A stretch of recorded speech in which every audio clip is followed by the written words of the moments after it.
peace and contentment, no need for resentment. This I found in you. This I found in you.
Red's not supposed to be green, like fate's not supposed to be seen. The sky's not supposed to touch the ground, and a square's not supposed to be round. The moon's not supposed to touch the sun, and a two's not supposed to be a one. And the heart's not supposed to weigh a ton, and forever's not supposed to be done. Winter's not supposed to come in June. Now I'm not supposed to have the blues. There are so many things that are not supposed to be, babe, except you and me. There are so many things that I'm not supposed to be. Ooh, babe, yeah, except you and me. Night's not supposed to be long. Yeah. No one is supposed to be alone. Understanding is not supposed to be confused, and the wind is not supposed to lose. Like fire's not supposed to freeze, or like joy is not supposed to grieve. Like you are not supposed to leave what I said I'm not supposed to mean. He is not supposed to have your heart. Baby, we are not supposed to be apart. There are so many things that are not supposed to be except you and me. There are so many things that are not supposed to be. Hey, baby, it seems just like no seasons changing, or this earth with no creation, or a heart with no feelings, or a sickness without a healing. Just like a frozen spring, or a bird with no wings. Just like a song out of key, that's how my life would be. Like the night skies with no stars, or lonely broken heart. No holding hands or walks in the park. That's how it would be if we went apart. Ooh. There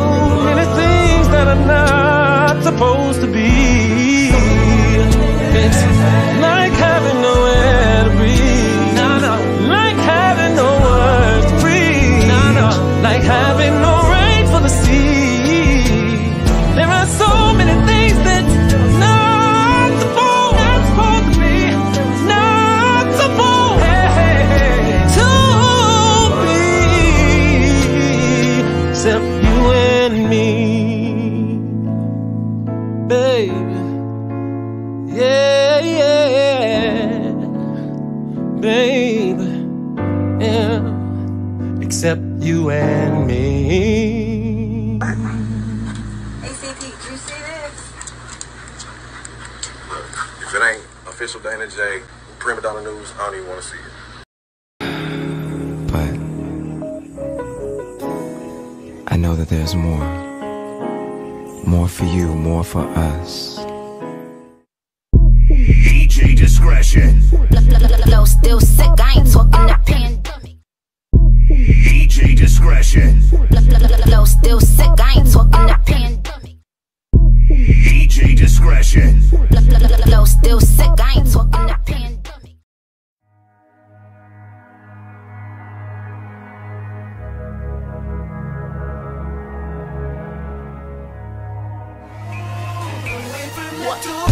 Say you love it, what you gon' do now?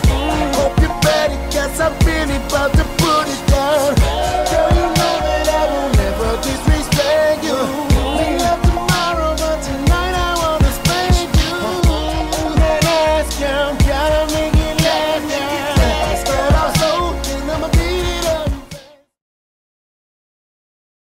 I say my life is like a movie, there are sequels to the shit. Haters try to do me, try to put me in the ditch. You know I make moves, real niggas in the streets, trying to get this bread so my whole hood can eat. A lot of lame niggas say they true to the game, claiming that they real, wanna stand, dropping names of the troll.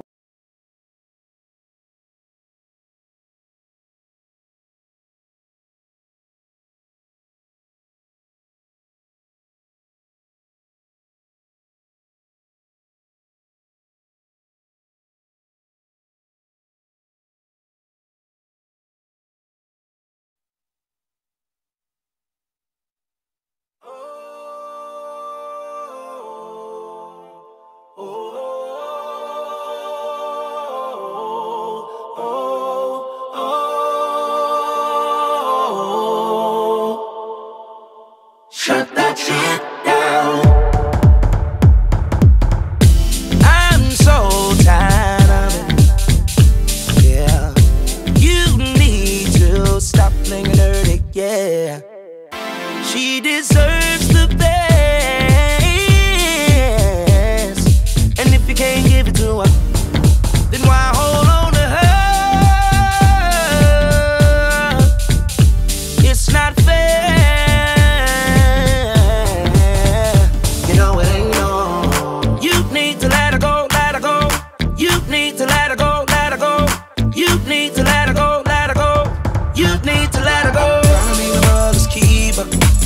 You don't love her, then you leave that girl alone. You keep playing with her. Shut that shit down. Gotta be my brother's keeper. If you don't love her, then you leave that girl alone. You keep playing with her. Shut that shit down. Heartbreak, heartache, that's what makes the love go round, round. Before she gets to acting crazy, stop calling that girl your baby. Yeah. If you know you ain't ready, quit acting like you ready. If you know you ain't want it, quit acting like you want it. You need to let her go, let her go. You need to let her go, let her go. You need to let her go, let her go. You need to let her go. I'm trying to be my brother's keeper. If you don't love her, then you leave that girl alone. You keep playing with her. Shut that shit down. Trying to be my brother's keeper. If you don't love her, then you leave that girl alone. You keep playing with her. Shut that shit all the way down, down, down, down. If you know you don't love her, shut her down, down, down, down, down. If you know you don't wanna, shut her down, down, down, down, down. I need you to take heed, man. This is your warning. If you're listening, let me hear you say, oh.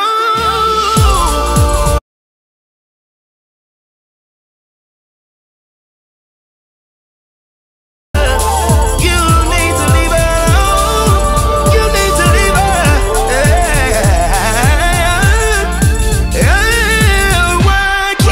Why keep lying to that girl, messing up her world, making promises she can't keep? You need to set her free. Why keep lying to that girl, messing up her world, making promises she can't keep? You need to set her free. Why keep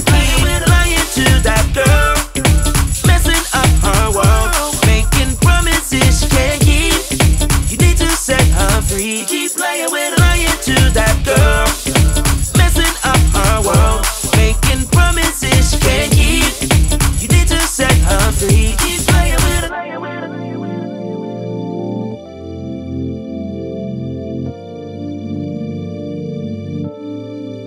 You keep playing.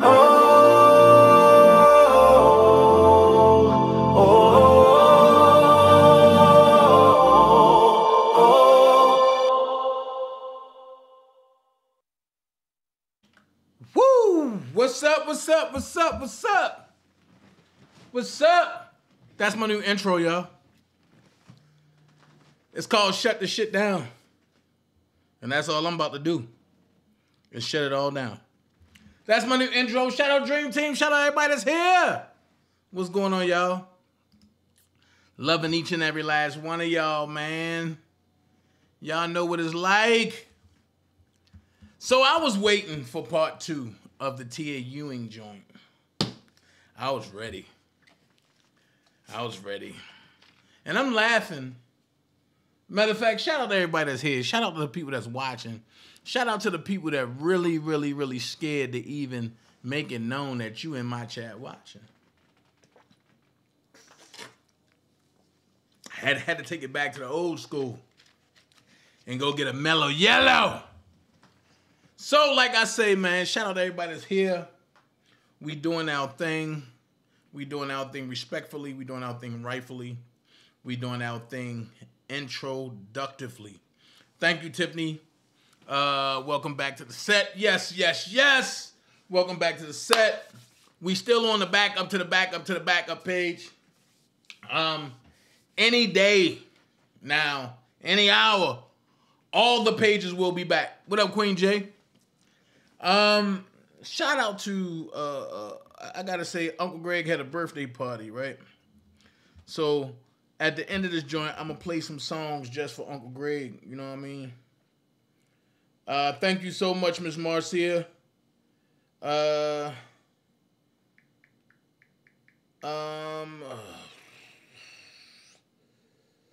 Shout out to everybody that's here.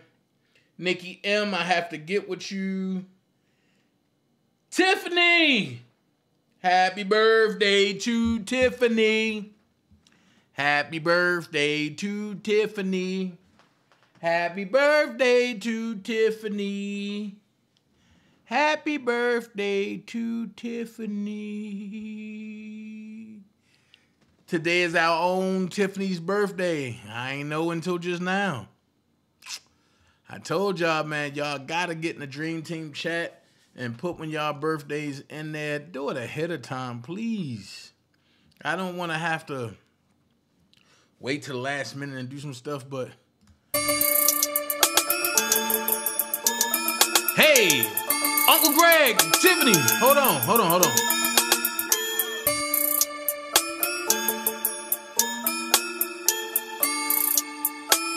Happy birthday, Uncle Greg. Happy birthday, Tiffany. Hold on.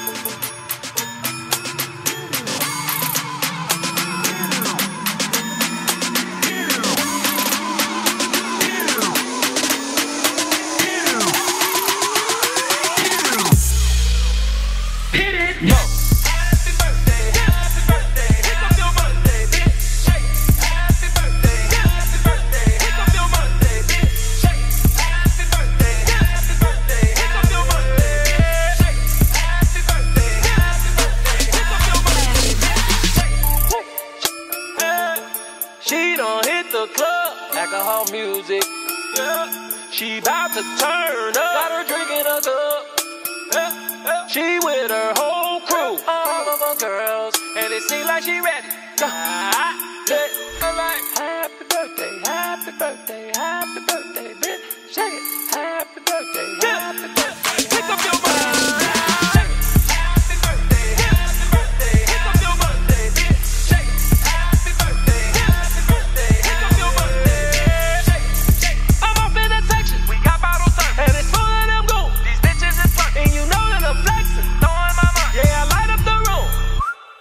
I'm flying in birds, haters can't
Yeah, but that's how we get out for the birthday people real quick.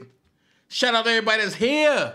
Also, I want to give a shout out. If y'all listen to Streets 94.5 on Sundays around like 12 to 2 or 10 to 2, somewhere around that time frame, and y'all hear this lovely voice, that's a female, I want y'all to know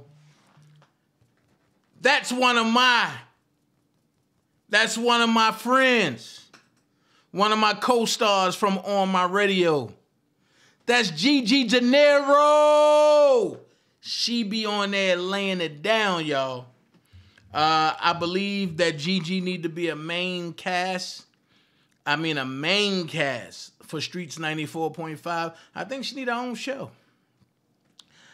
And I think her show need to be called the Hybro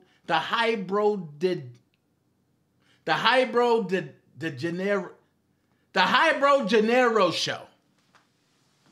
There you go. The Hybro Gennaro Show. All right, now that we got all that out the way, we seen part 1 of the Don Russell effect. We seen part 1.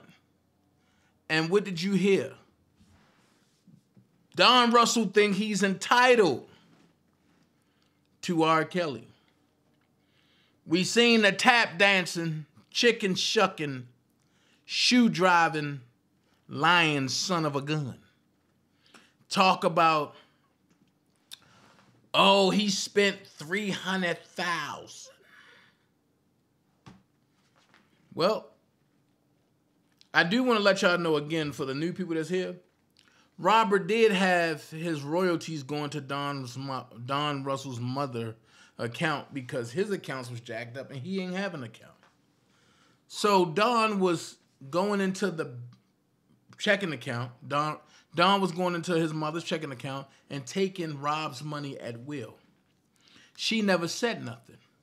She never stopped him. She never told him, oh no, that's Rob's money. And she never even told Rob. So when you hear him say he gave Rob money, no, you didn't. You spent Rob's money that came from the advancement. And y'all heard me over time talk about this.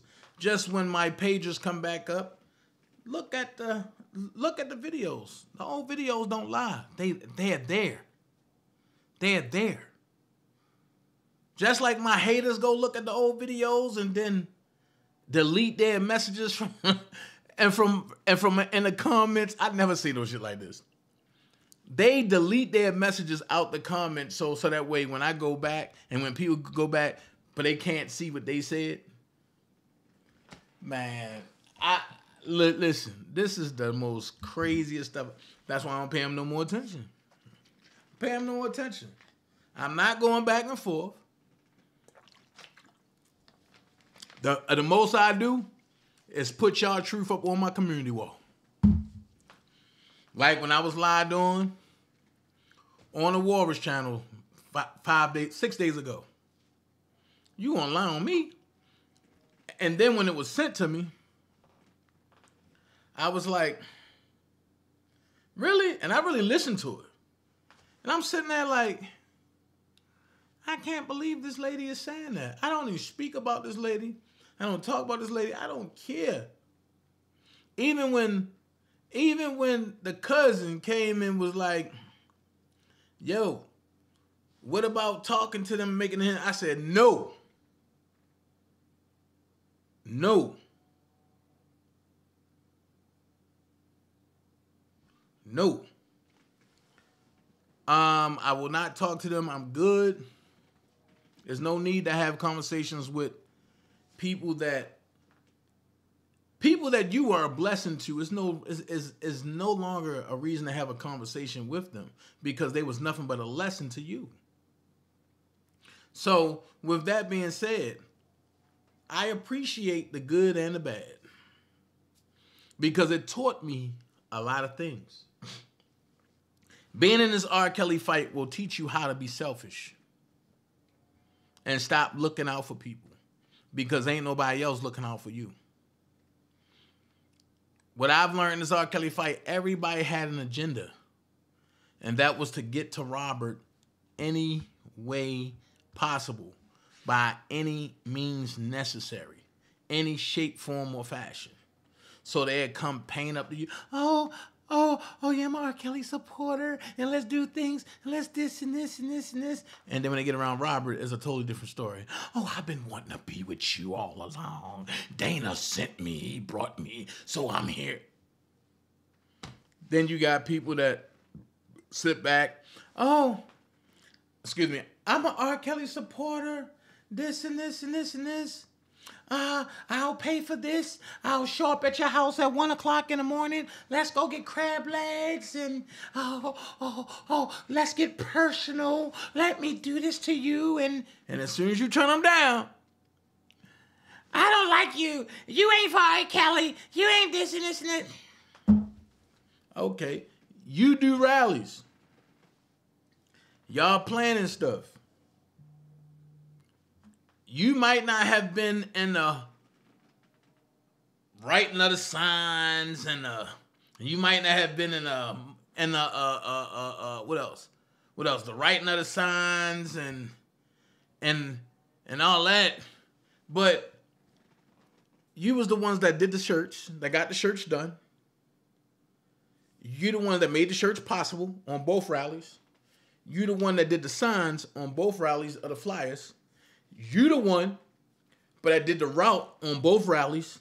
You the one that came up with the idea for both rallies. You the one that came up with the graphics for both rallies. You the one. So when I keep saying you the one, just because I wasn't sitting and holding up signs with everybody, but then I still held up a sign. And I marched the street. And come on, yo, really? Really? So the hard work that you put in, is always somebody there that want to take the credit for what you did. That's all you do is tell people to go look at it. Even if they was a part of it. They want to make it seem like, oh, it's theirs. Since when? When you look at the flyers, who you see everywhere? And that's why I personally did that. Because not for credit, because, you know, for the longest, I really didn't really want to do credit. I really didn't want to take credit for nothing. I would just sit back and watch. But then as I sat back and watched other people take credit for the stuff I did, I'm like, come on, yo, stop. And I go behind the scenes and I'd be like, yo, you know that's not right? I'm not that type of person. As long as R. Kelly know that I'm doing something. And then it's like, it's crazy because then you have new people that claim they've been there from day one.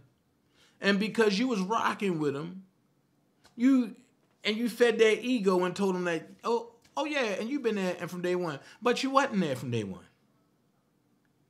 And see, and this is a bad habit that I have. I have to stop crippling people when they start with the BS. I need to start letting people know, like, nah, let's not do that. You lying. And then if I start doing it that way, folks will be like, oh, that's the type of time Dana on. Yeah. Yeah, because the more you cripple people and the more you cover for people and the more you do things to help people and you do things to help clear people's image, sooner or later, they're going to come around and fuck you up. Excuse my French. Chris Starry, what's up, bro? Sooner or later, they're going to come around and, you know, try to overtake you or try to belittle you or something. But I just look at it like it is what it is. It kills me. Because at the end of the day, whatever you done, stick to what you done. Now, the second thing, Dana didn't get invited to the gym by Robert. He got invited to the gym by Will. Let's clear that lie up. Me, Robert, Will, Keith, and another person, that part, Vi, that part. We was in a Sprinter all day. And what people don't understand is, what up, Davey? What up, Davey?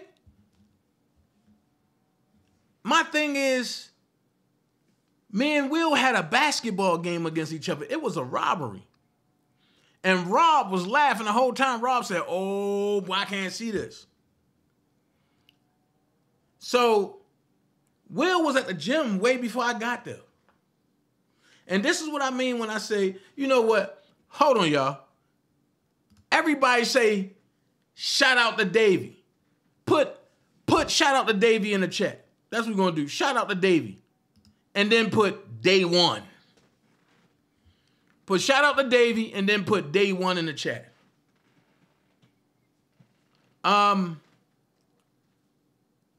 What you can't do is tell a lie and then tell the truth and put it together. You can't do that. And it's crazy because, thank you, Judah. I guess everybody else distracted doing something else. Shout out to Davey, day one. That's what I'm talking about. So, you can't lie and tell the truth. So, what it was when I got there, and I got there with those ladies who I refuse to acknowledge anymore. Because now, this shit is pissing me the fuck off. I knocked on the door. Don answered the door. I said, where Will? He said, Will ain't here. So me and him got into it, and I told him some explicit stuff, and get the F out my way, whatever. I see Will right there. Me and Will was supposed to play one-on-one. Because I helped out another so-called supposed to be supporter, I was $200 short of my $500 that I was betting Will for a one-on-one game. So that's where the animosity was at. So it is what it is. Me and Will end up playing on opposite teams, and then we got to it. Now, I'm not letting nobody ruffle my feathers. Angela, come on. This is me you talking about. So from that point, I'm trying to figure out, when did Will ever invite anybody to a gym?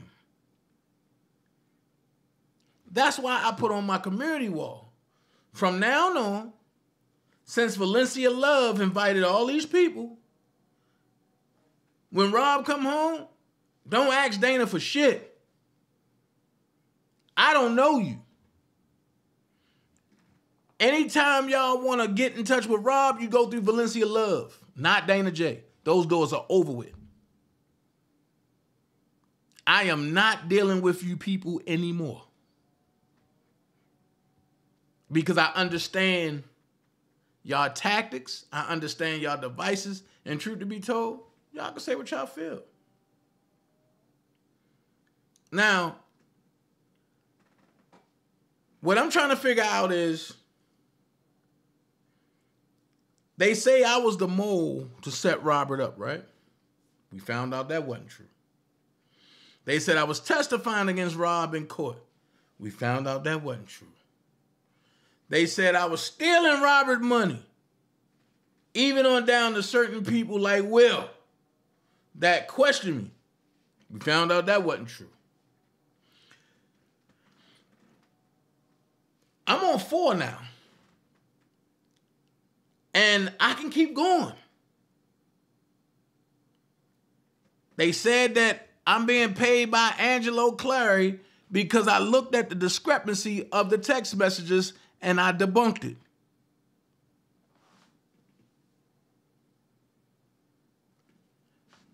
Davey, that's the point. A bunch of nobodies. So, when these people talk about Rob personally invited us, that's a lie. And I'm going to be honest with you.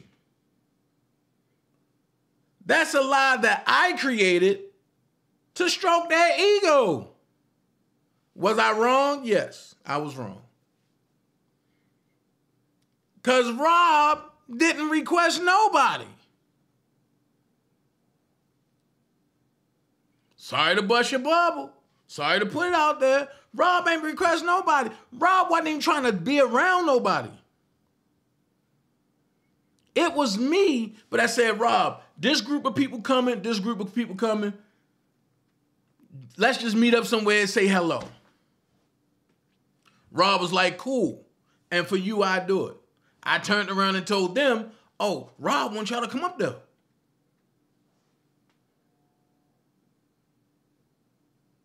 So that was my bad. If I was wrong for that, I could say I was wrong for that. But what was my motive for that? Shit. I ain't want y'all to just go to court. I wanted y'all to come and rally. So why not? If y'all gonna be there, shit, come a couple days early. Let me see if I can pull some strings and see if Robert can meet y'all somewhere. But the Walrus in them spoiled that. We standing outside of Trump. The Walrus called me. Dana, have Robert came back yet? I said, nah, we gonna check it out tomorrow. He ain't here. Next thing I know, me and Rob outside of Trump talking about shows and about a tour and about this and about that. Next thing I hear, Kelly. They jumping out the cars and almost crashing to the Trump and they run, Kelly. I'm looking like, oh my God. Rob jumps behind me and then jumps behind the pylon like, yo, who are they? I said, man, they just some supporters that just saw you.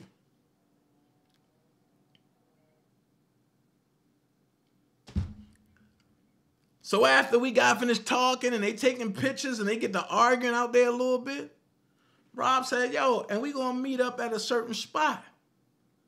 Dana, I'm gonna let you know when everybody can come through. I said, okay, cool.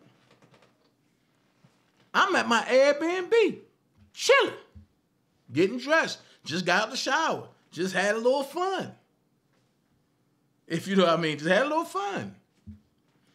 I'm getting a call. Dana, where you at? I'm in an Airbnb. It was good. There's some ladies out here. Are they with you? I said, nah, I don't know them. Come to find out the Walrus in them, which is Sylvia, followed the Sprinter to the cigar bar. Then jumped out on Rob.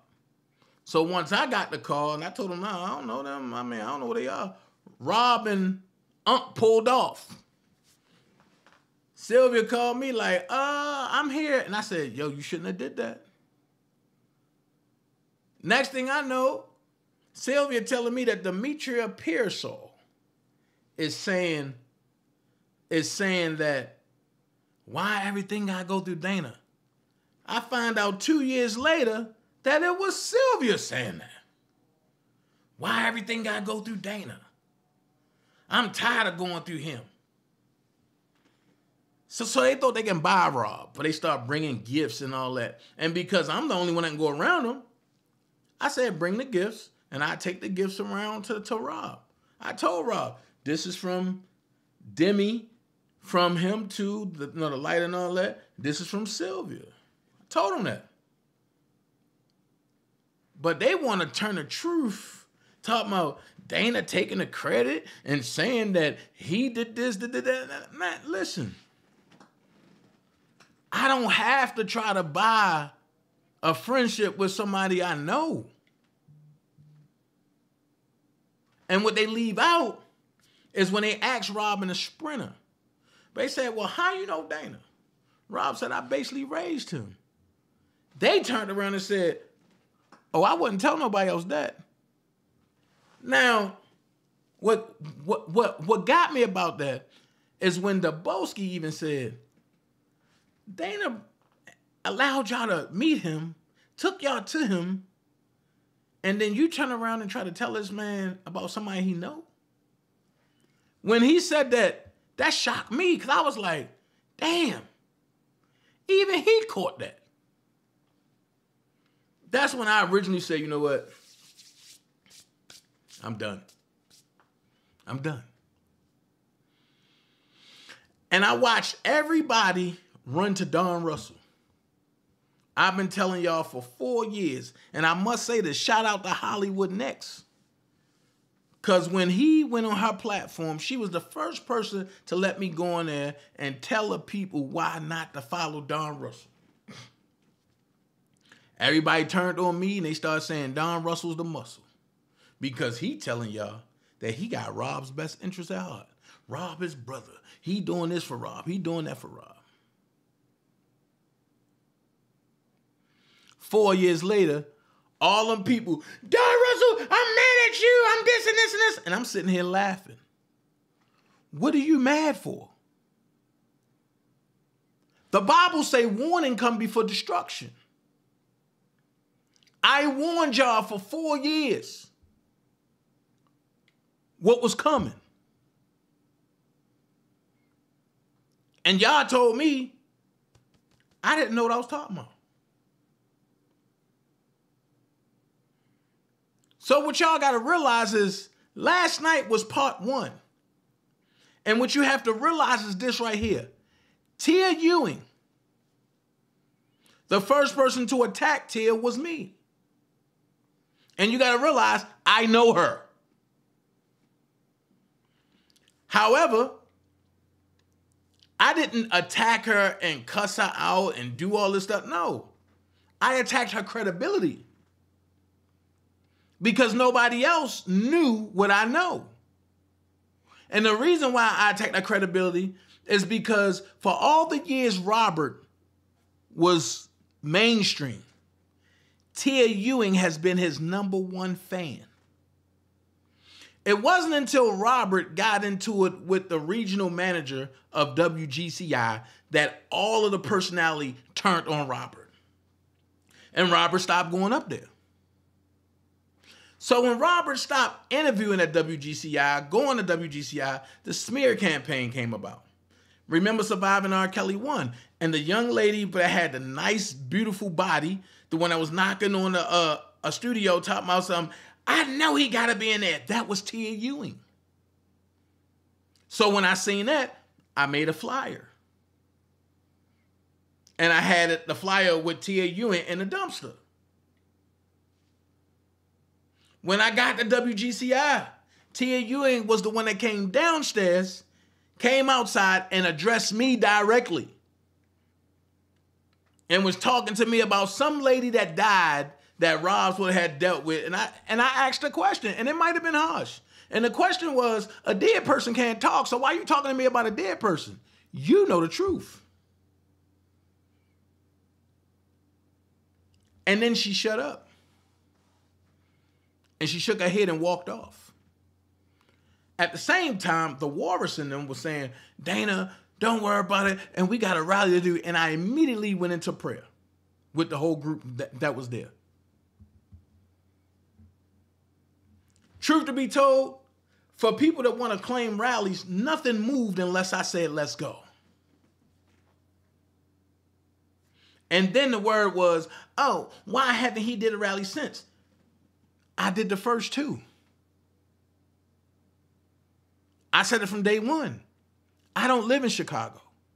I'm not from Chicago. And if people love Rob the way they say they do, there would have been a bigger rally, bigger than George Floyd, in Chicago. So me kicking off the first 2 rallies, you seen what happened after that. Daboski jumped on and did his rallies. One Papoose jumped on and did her rally. Sandra and them jumped on and they did their rally. It was supposed to catch fire. However, every rally is not the same. My first rally, it was the shortest one. Because we came together, we walked that whole block, and we circled WGCI and disrupted their 6 p.m. show. Then we disbanded and went to court. Second rally, We started at WGCI and we went down to the MCC. We ran into this lady, prayed for this lady who was about to kill herself because her son was falsely arrested. Now he's home and a manager of Home Depot. And she sent a thank you notice. So, and us going down to rally for Robert, when we got to the MCC, Robert even stated he was at his lowest point until he heard people say, "Free R. Kelly." And he said that made him feel real good. I showed y'all the notice. The warden went up and told him himself. Robert ain't get jumped on. Robert ain't get stomped. Robert ain't, matter of fact, but the MCC ain't get shut down. No, because everything was done in peaceful, godly type and in order. Will came out and prayed and everything. Cool. The next rally turned ratchet. I wasn't a part of it. They went down there, played music, danced on the wall, had a billboard, and with people's heads cut off and disclaiming this, disclaiming that. Hey, that was that jump. Next one, Rob got jumped on. People want to grab the doors, bring them down, and we doing a well-being check. Who does a well-being check at jail? And I can keep going on and on and on. However, it's not that the rallies was done. It was the fact that it started catching on. Now, I can't tell everybody how to do a rally. That's what you choose to do. But anything I do, God is in the midst of it. That way I can't lose. And I take me out of it and put him in it.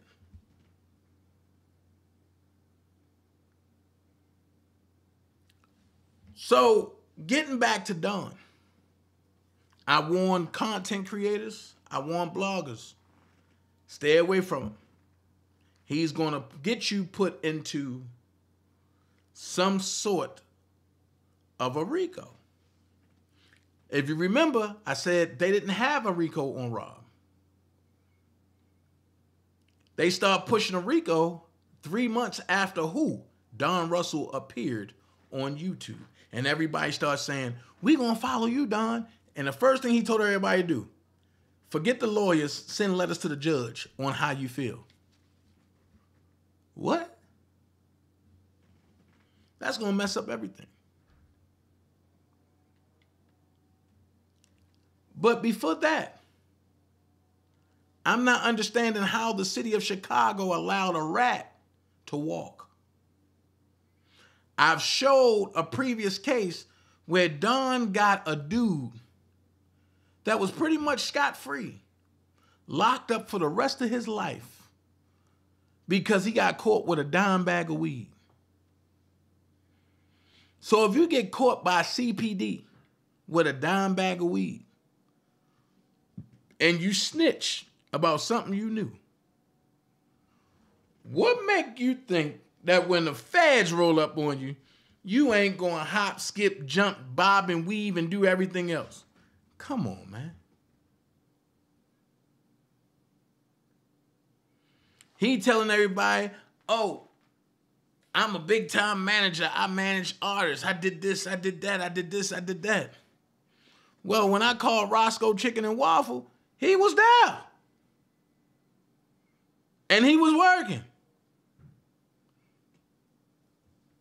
If I'm a big time manager and all this, I'm not working at no Roscoe's. I'm too busy getting my artists on shows, getting my artists booked, getting everything going on.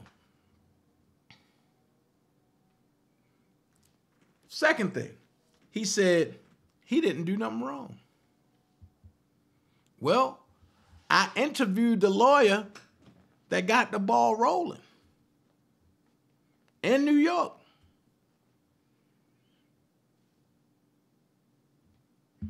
For Faith. And she told me she had to leave Faith case for ethical issues. That means somebody was lying. That means somebody was falsifying evidence. And then when that lady talked to me, the Hush Puppy crew called Faith, and Faith called that lawyer and cussed her out and was threatening her. Why would you want to threaten somebody that walked you in the door of getting a bag? You don't bite the hand that feeds you. However, it's on record that you didn't have herpes. Or should I say, you had herpes, but you didn't give it to Rob. And it's also on record by your mama that you never had herpes. So I got done that's saying that you had herpes and you was trying to give it to him. And you and him supposed to have different strands.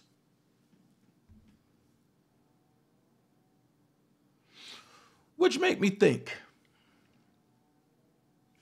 everybody that's born of a man or woman have herpes simplex 1. What does that mean? You have herpes simplex 1, which means cold sore availability in your body. It just lay dormant. But when it's activated, you will get a cold sore, you'll get a fever blister, you'll get a blister in your mouth, you'll get a bump like right here, or you'll get a bump there, or you'll get a bunch of bumps coming across here. If you put too much CarMax on, you'll start seeing bumps come up and stuff like that. That stuff activates it, right?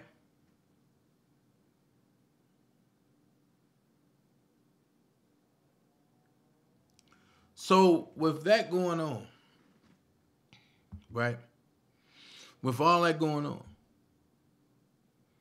how is it that all of us have herpes simplex 1? The question is, what strand did Faith have that Don's talking about? When Don sent the threatening letters back through the mail, the first thing he said was, Rob made me do it. I showed y'all the messages when Don threatened Rob through Sharon Wimbush. I showed y'all when the Warriors uncovered that June Barrett was not a notary, but she notarized the letter anyway, which she should be serving 3 years in jail right now with a $450,000 fine.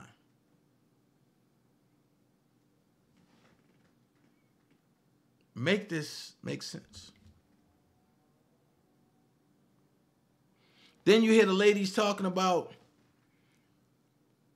the bed bug was talking to Richard Arline. And then she recorded the phone call. And she gave the phone to Robert, and me and Robert went in the locker room. And then she said, oh, I don't know if Robert got to hear it because he overtalks everybody. No, I didn't overtalk nobody. Robert asked me who that was. And see, and this is what kills me. Because at that time, they were saying it was a dude named JoJo.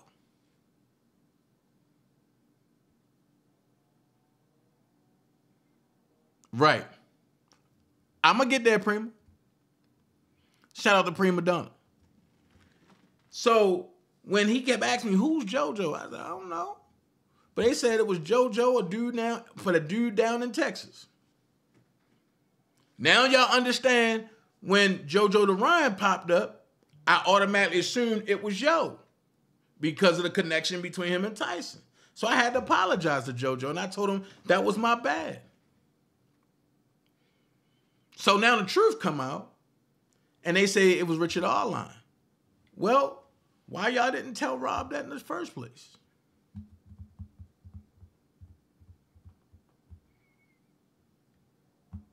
because Richard was in the gym that night with Don. Richard left with Don. Don was calling Richard his brother. What a run out. So that's why I say, like, I don't got a cap for nothing. Because if I start telling stories of how events happen, folks going to be looking. Because, see, what they ain't talking about is how when they got drunk and what happened. And I leave that there. However, it's some things that y'all miss. Don had sentencing, right?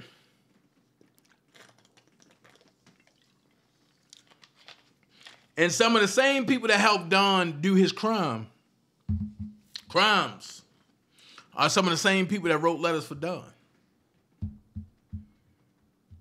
And I'm going to show the joint from last night. But let me put this up here real quick. Let's bounce it up there. Bang! Fair use joint. Let's get into this letter. Here we go. Dear Judge Donnelly, my name is June of the family Barrett. I am Donnell Russell's mother. Donnell is an Donnell is an heir of the Barrett family legacy, which has a history of helping others that began in the food service industry in the late 1940s. His early years were spent in the family's fourth grocery store located on Chicago's west side by the time he was born. Donnell, who was born on a Friday, is a Friday's child, who is loving and giving, which totally describes him to a T. As explained by my mother, his grandmother, he was always a happy and very expressive child growing up. His common quest is to enjoy the basic human desires to live a happy and meaningful life like most people, and he embraces the need to feel connected to others. What? His given nature has attracted individuals that see his willingness to help others as weakness to be taken advantage of. But even as I reflect on his past experiences, he's never become jaded when people have taken advantage of his giving and good nature. He always chalks it up to a lesson he needed to learn, which is one of his amazing characteristics. For givers like Donnell, his connection with others has taught him how to screen who he allows into the network of his life. It's been a consistent lesson for him on how to recognize who is authentic and who may have ulterior motives.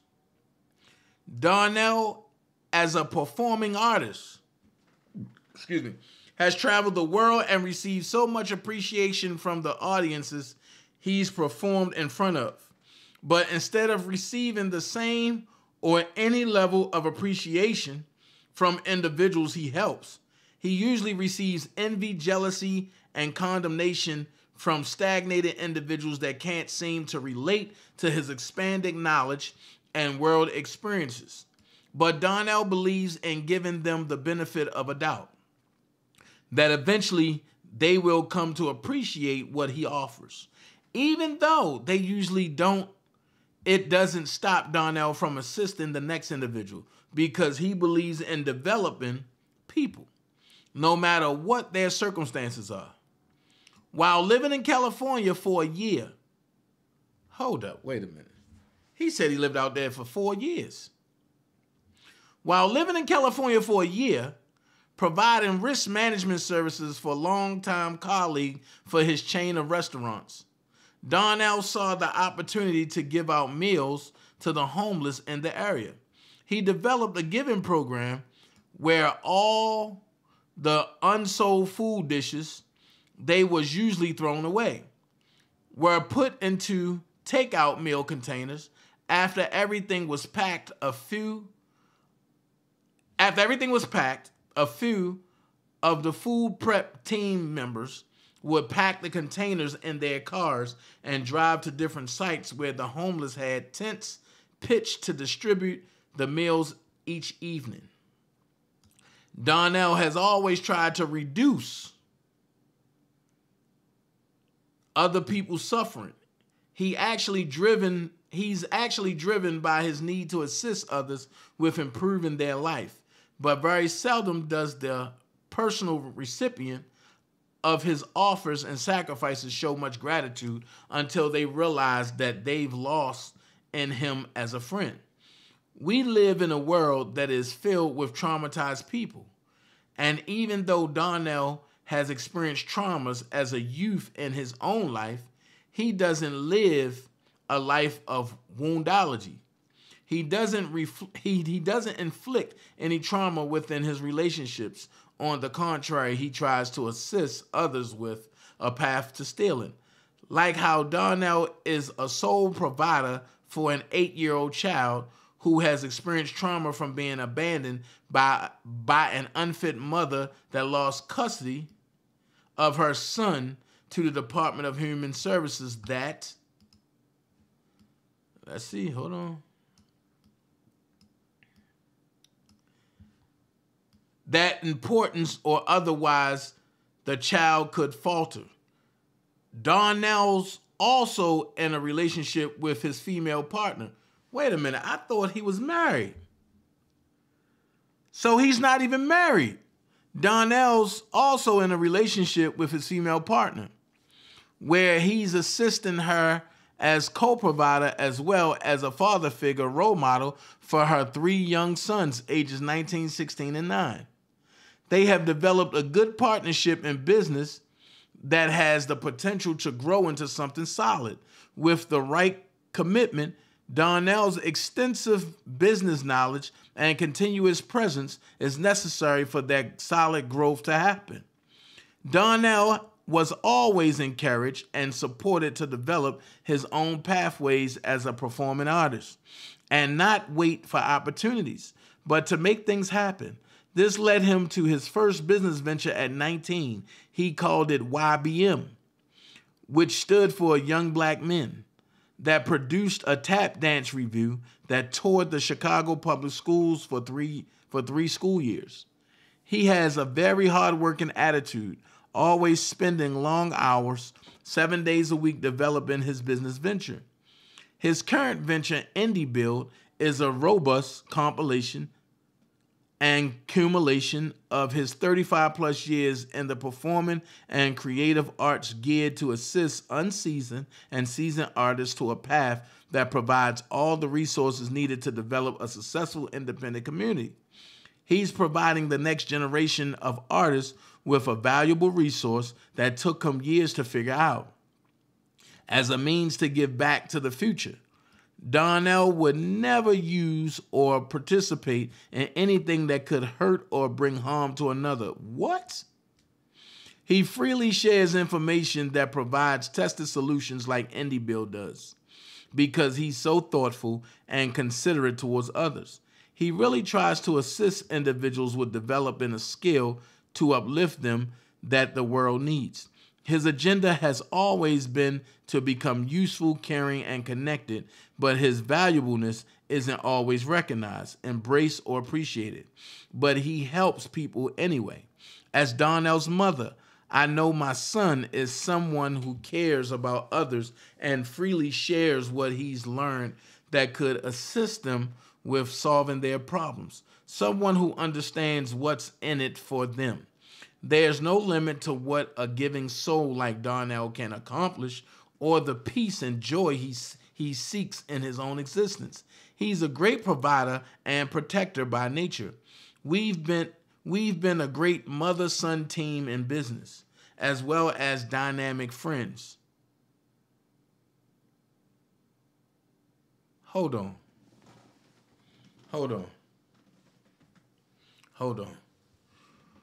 We've been a great mother-son team in business, okay, as well as dynamic friends. That's the problem. You're not his mother, you're his friend. We have an impenetrable bond that can never be broken. It's troubling to me how a man that has done so much for his fellow man and society as a whole is now facing being cut off from transforming people's bad news into good news. Thank you for allowing me to offer my personal testament. Sincerely, by June of the family Barrett, all rights reserved.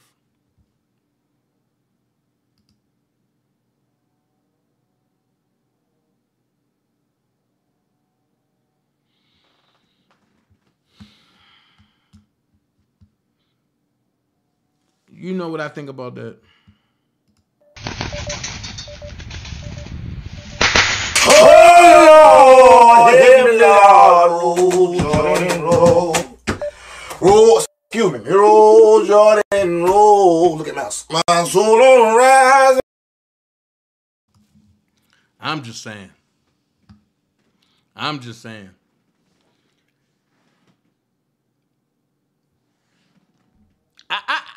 I have two questions for Ms. June, aka Smoke in the Fire. When Sean needed help, where were you? When you let Darnell do things to Sean to hurt her and to injure her, where were you?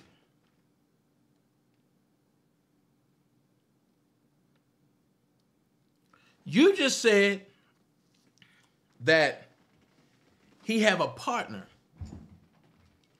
He said he's married. One of you are lying. You never talked about his underage baby mama.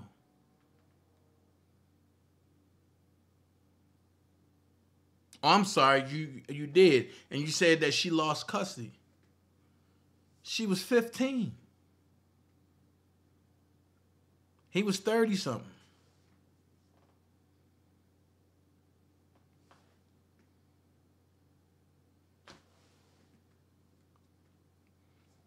Let's make that make sense. Let's go to the next one.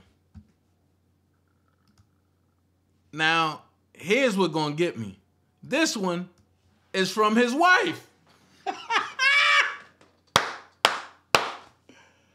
Uh-oh. Your mama said she your partner. But now we got some stuff in the works. But before we go there, Prima Donna said, how was June Barrett power of attorney? She wasn't. So let's go here. My name is Alicia Russell. I am Darnell Russell's wife.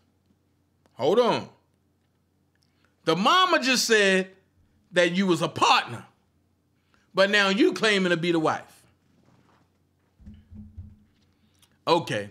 My name is Alicia Russell. I am Darnell Russell's wife. We have 4 amazing boys, ages 18. Hold the fuck up. Hold on. Before I go there, let's do this. Let's do this.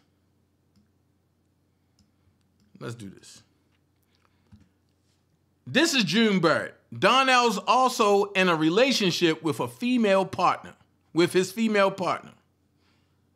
Y'all see this, right?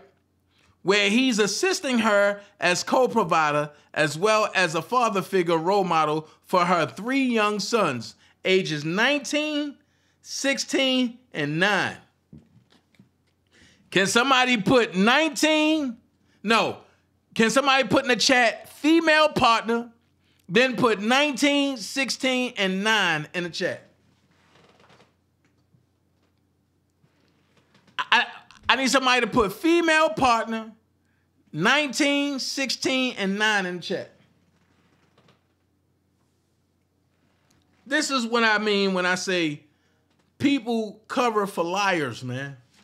People cover for con artists. EJ put it there. Cool. So let's go here. Female partner, 19, 16, and 9. Okay, cool. Female partner, 1916-9. Okay, let's go here.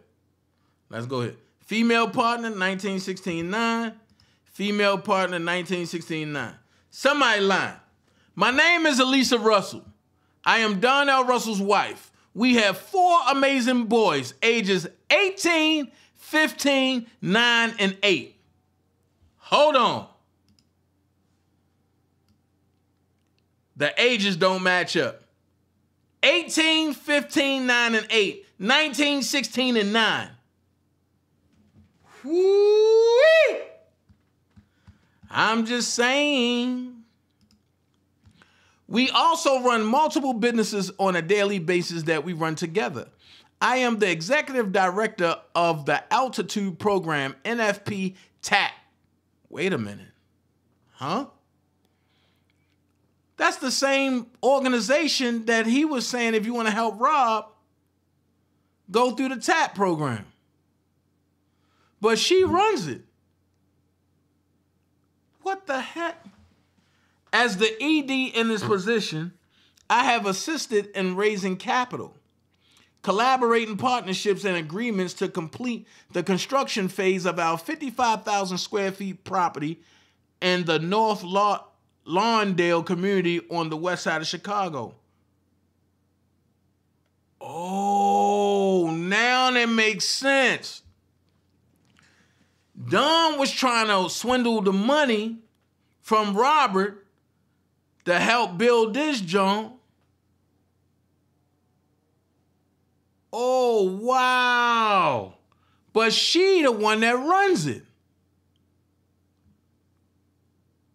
Ooh. We have had several meetings with our local alderman and congressman that is currently seated in office, which both have provided us with full support. Since being with Don, he has helped me to raise my posture, confidence, and different perspectives while handling business. In January of 2022, I met Don. Hold the hell up. Y'all not about to play with me like this. See,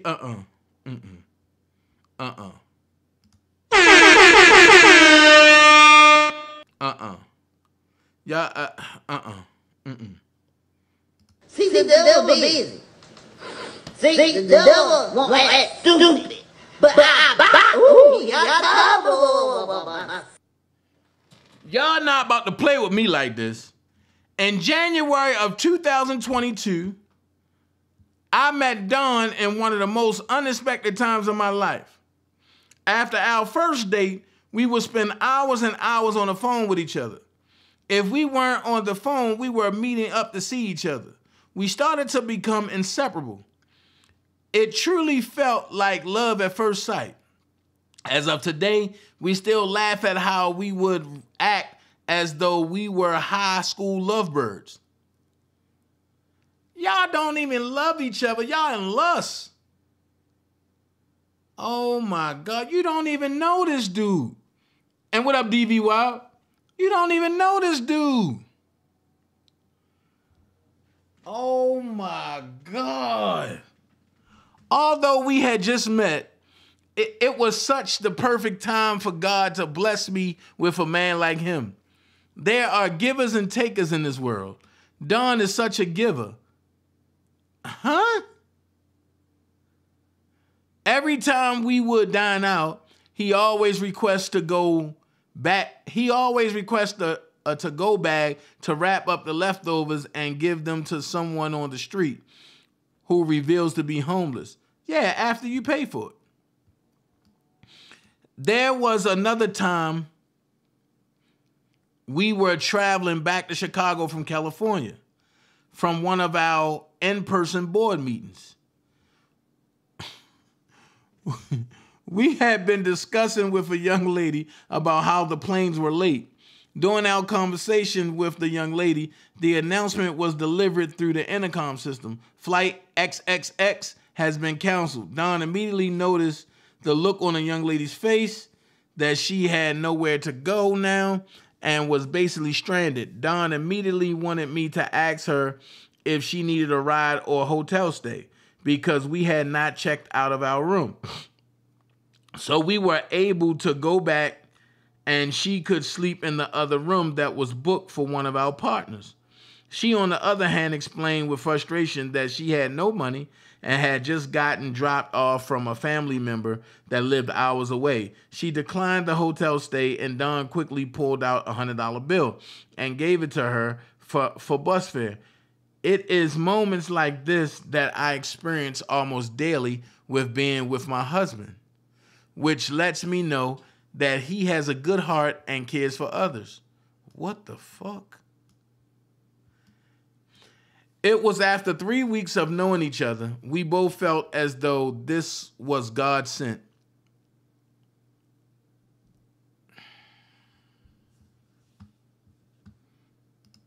Oh, but my body's telling me yes, baby. I don't hurt nobody, but there is something that I must confess.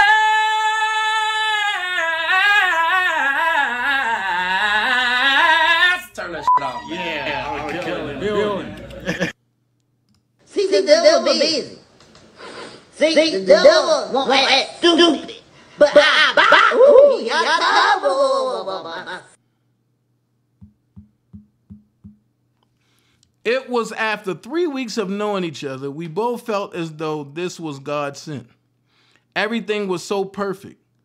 The only thing that was a challenge was the fact that he was from the West Side and I lived on the South Side of Chicago. It was almost a 45-minute commute to visit him. So we would begin to take turns on whose house, what's up, Atmos? On whose house we would come to and spend the night to stay with each other. We also planned our first family trip. It seemed a little uncommon to our friends because normally things just don't happen so soon. But they began to believe that we were meant for each other because it became a point when we were never not around each other.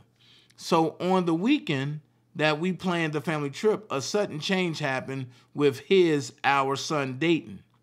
His mother, Portia, was into drugs really bad. Oh my God, really? So we ended up getting a call from DCFS and provided with an emergency order for Dayton to come and live with Don. It was all unexpected, but Don realized that everything we were doing. Wait a minute, Portia was young.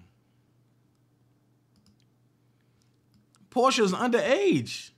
Oh my God, what happened? Hold on. I don't want to go back to that. Okay. We got another one. I don't know what happened to it. My name is Clyde L. Amin. I am a nonprofit consultant and board member, retired community college leader and entrepreneur. I am aware of the case involving Mr. Don Russell, and I am writing this letter on his behalf. I have worked with Mr. Russell as a partner in building a business from the ground and advised him is starting a not-for-profit focusing on developing youth and up-and-coming entrepreneurs. I met Don Russell in 2014 when he was first founding and launching what is now Indie Bill Corp. Impressed with his knowledge and commitment to help young artists, I became a small investor and then joined in as an officer and board member. He had an unrelenting commitment to helping young, up-and-coming artists, writers, and business people succeed in their careers and avoid the common pitfalls of the industry. He, like I, was also committed to developing media to service their goals. When that company became successful in introducing young urban summer workers to journalism, I consulted him on launching a not-for-profit organization to help urban youth prepare for careers in media. He has succeeded at building the for-profit business to help self-manage entertainment careers and the not-for-profit organization, to the point that they both have become extraordinary assets to his native Chicago West Side community, and to people wanting a way to start and maintain a career in multiple areas of media. Don is doing this work primarily on the west side of Chicago, where he grew up, because he is devoted to uplifting his community. It is one of the neediest communities in Chicago and is very close to where he grew up. He is relentless in his commitment to this community near where he grew up, and the residents are already benefiting from the jobs one construction project is providing. This commitment is only matched or may be exceeded by his commitment to family, which to Don may also include what some may consider extended family. Don's skill and raw commitment has made him successful in the endeavors he puts his mind to. It has also made him very valuable to his family workers, those served by his organizations, and sometimes even to strangers who ask. He is smart, fair, dealing. He is a smart, fair dealing person, a businessman who will sacrifice to make business successful, but will work even harder if he knows his success will change lives of others. Don may have to be held back from extending himself to help someone he believes is in trouble sometimes, even at the risk of putting himself in need. This is the Don I have witnessed. Don has continued unrelentingly to work on delivering the projects he has promised to deliver to his community, ambitious and talented disadvantaged or challenged young people, his investors, and his family. I humbly ask, being honest before Almighty God, that the side of Don I have presented be considered in your decision. Okay. So with that being said, I want to know, is this the same Don that they talk about? This is Tia Ewing and Early Walker page. The part 2 will be out in 5 days. So check this out. It was a lawsuit that came in, man, added $250,000, and you're going to use herpes as a way to get the shit. I don't have no fucking herpes. I asked him, did he have it? He said, no. He lied. Found out later that he did. It was a different strain from herpes, though.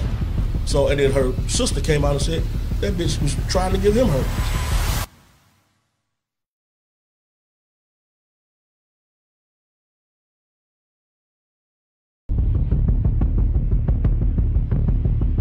It was a lawsuit that came in demanding $250,000, and you're gonna use herpes as a way to get the shit. I don't have no fucking herpes. I asked him, did he have it? He said, no. He lied. Found out later that he did. It was a different strain from herpes, though. So, and then her sister came out and said, that bitch was trying to give him herpes.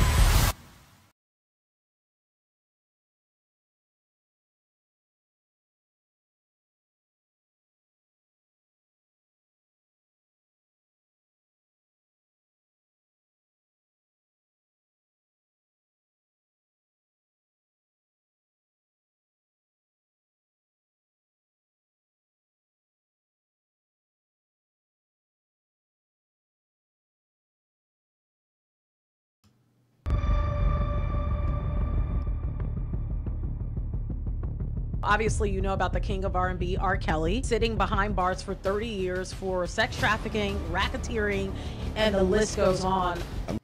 I am reporting this. So this is a report that's going on. Let's check it out. I don't want to hear that shit, but that's the fucking truth.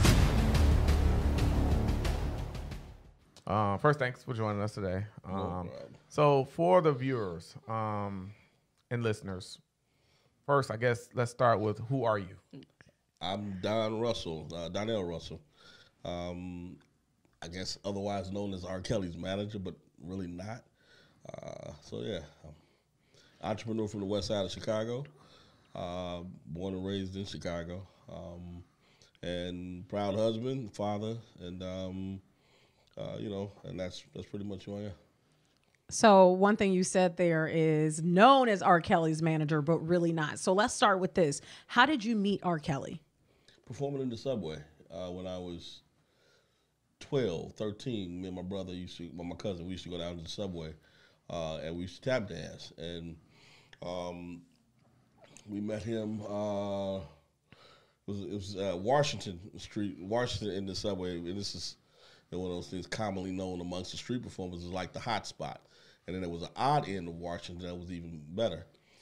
So we went down to our regular spot, which was Washington. After we get out of school, we go get our tap shoes, our boards, and we go shoot down there. And he just happened to be on our spot. You know, so we kind of sat there. We kind of knew all of the janitors and stuff that worked in the subway, and we were sitting there because we was pissed. Like, this is our money spot. Dude is on here singing and stuff. Like, you know, he got to go. so our janitor came over. He's like, yo, man, what's up? He's like, I got you. So he went and, because he was sitting on the bench, and the bench is where people sat at before waiting for the train. So he told him, listen, you got to get up. You can't sit on the bench and do what you're doing. So oddly enough, you know, he waited and started packing his stuff up. But before he left, he said, hey, actually, can I do 2 more songs? And the janitor was like, yeah, okay, you can do 2 more songs. And he did this McDonald's song that he had. And every kid loved McDonald's, right? So we sitting back, and he did this sweet apple pie, da-da-da-da-da, what I was singing. And I was like, he can stay. It was that good. It was that good. Wow. He blew it out as just McDonald's. Like, who sings about McDonald's? And right. It should have been a commercial. But so we went over and started talking to him, and was like, yo, man, you know, what's up? You know, we know him here, but, you know, you got some good songs and stuff. We like to, can you do the McDonald's song again? And then we're going to go find another spot. And I went in my pocket, gave him some change. Wow.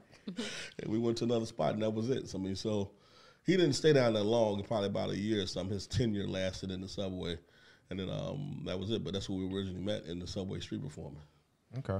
And so now how did that lead to you being, and we'll get into, I guess, what title you want to, well, what title do you want to be called? We'll go that route, because you're saying people you the manager. Calling you the manager. What title were you hired as it relates to? I was never hired. I mean, so one, I would say friend first, who saw another friend in a dire position, and I came in to assist him. So what made sense at that point was consultant and advisor, but the true realm of our relationship was I was an investor. I had a digital music platform called IndieBill, where we launch independent artists and we give legacy artists a second, you know, chance. And at that particular point, you know, in his career, the label, his music sales were kind of, you know, going down, and his relationship with the label was tarnished. So I said, listen, you know, it's time for you to, you know, do something different. So I said, let's, you know, launch the music on IndieBill. So and the reason I moved into the investor position was because he was broke. He had just launched the song I Admit. I was actually headed to California to work with my uncle at the time, and I heard the song on the way there, and turned around and came back and met him at the studio. And it was like, we met, and I'm like, yo, what's going on? Like, you know, saying ain't so. Now, just for timeline purposes, this is in 2018? 2018. Okay. Yeah, it's in 2018. And this is like all of the years from the street performing. We would run into each other periodically, you know, but he was in the music game and I was in the theater game initially, because me and my brothers, we tap danced. So we went off and did, you know, Broadway. We did river dance, noise funk. I tapped out of the country for about 4 or 5 years. Amsterdam, Sweden, Switzerland, Denmark, and then came back, and tapping was becoming a pain. Like my knees and all that stuff was, you know, aching, because I did a lot of high energy stuff, flipping and stuff like that. So I went to California, where I settled there and kind of got behind the scenes in the music business and television, stuff like that.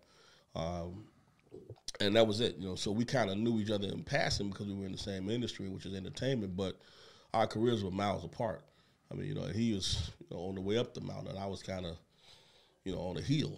It's different. So, That's essentially, where it all began. And, but that was the familiarity that we had with each other, was that good old brothers from Chicago, from the West Side, from the subway, and that's like a brotherhood. I mean, so anybody who makes it out the subway to do something big, that's a sensation, especially to the other person. So when I heard the song I Admit and had heard in 2018, when he lost that he didn't own any of his music and stuff like that, it was like, how did that happen? Now, I've been, in my career, I've been A&R over at Sony, A&R for Universal, MCA, and I've owned a recording studio. I produced artists, I managed artists. I've had a very extensive career in the music industry by this time. I'm like, well, there's only several ways that could have happened. So let me go back and question him and see where he actually sits at, in that little, whatever took place. So, I drove back to the studio, and we had a, Q&A session right in front of everybody, and he was looking around. He was getting his hair cut. He said, hold on, man. I ran into your brother. And I was like, yeah? I ain't seen my brother in years. He's like, yeah, he had a real important message he wanted me to deliver to you. And I was like, really? And he was like, yeah. And he was like, let's go in the back. It's kind of private. I don't want none of these guys knowing. And I was like, okay. So I'm going to the back, close the doors. He said, man, I ain't seen your brother. He said, but I needed to get you away from all those guys because you were talking a lot of good stuff, and I didn't want them to know nothing about what you were saying because I don't trust none of them. None of the people in that front there, I don't trust any of them. So I was like, so what's going on? And that's when he broke it down to me. He was like, I don't know nothing. You know what I mean? It's like, Rob, how the hell did you get into that position? You know what I mean? He's like, well, about a month ago, everybody walked out on me, and they left everything, and they left me with nothing. I don't know what to do. I can't read. I can't this and all this stuff. So I don't know how to figure this stuff out. And I was like, whoa, okay. So I said, all right, well, listen, I got a team, company. We do technology. I've got lawyers, everything. Why don't we unravel and kind of structure everything to see what things are? So that was the beginning, that day, literally in the studio. It was a 3-hour meeting between me and him in the studio. He said, I'm one, you two, and that's it. I was like, okay. So the position that I left out of that was consultant and advisor. Okay. It wasn't manager or any of that stuff. It was so let's back up a little bit. I heard you say that you came in investment wise. So and if you don't want to share this, but how much did you actually invest? Roughly about a little bit over 300,000. 300,000. Okay. And in what way? So he had so the first thing that we had to do was we had to get. He was going through that moment where Sony was in the process of, releasing him from the terminating his contract from the label, and there was money owed there. So we had to bring in lawyers to kind of shift through that. Then there was people who wanted him to tour, but he had no way to get out on the road because both his buses was broke down. I mean, he was just literally in that kind of a financial role. He didn't even have a bank account. He had no bank account, no ID. People around him was leaving and they were stealing things. I mean, so, and that was part of the plot and the agenda. Hold on. So if he didn't have a bank account, which we know, and that's where your mama came to play at, if he didn't have no ID, how did you get the ID? How did you get his passports? How did you get his signature? How did you get his Sony portal? Those are questions that need to be asked and answered. For a lot of the folks that left out, they knew what was going on ahead of time as far as his lifetime thing. So they left with memorabilia or whatever they could take, and that's what happened. So when I got to him, he didn't have, I mean, literally, I was at his apartment, and I'm like, we sitting down, we talking. He's like, man, that's all the money I got to my name. And it was like $300 in singles. Sitting, on next to the bed. I'm like, you kidding me? I'm like, come on, Rob, stop playing. That's it. So I had to go. I have shareholders for my company, and I had to authorize writing, my checks. So I gave him some cash for his pocket, by that time, we had started getting a lot of his bills and things of that nature in, and started going through stuff and to see exactly where he was, and everything was behind. So his studio was almost $1 million behind, and it was a lease to own. His rent was 3 or 4 months behind. So I went through and negotiated with the owners of the facility, and I paid them I paid them 60 twice and 40 as far as money to them to get him out of that hole with the studio. And then I paid to get his buses back fixed because neither one of the Sprinters worked. And he had a tour bus that wasn't working either. So we got both of those, the Sprinters operable. And then he had a Friday night listening party that he used to do every Friday. And I sponsored that. My company sponsored it because I thought it was advantageous for us to do that because putting the banner up at an R. Kelly listening party was good, you know. And he would be launching his next couple of albums on our platform, so I thought it made sense. So we invested in hopes of getting a return from that investment had he launched those 2 albums that Sony released him with. That he owed those to Sony, but they said they didn't want them.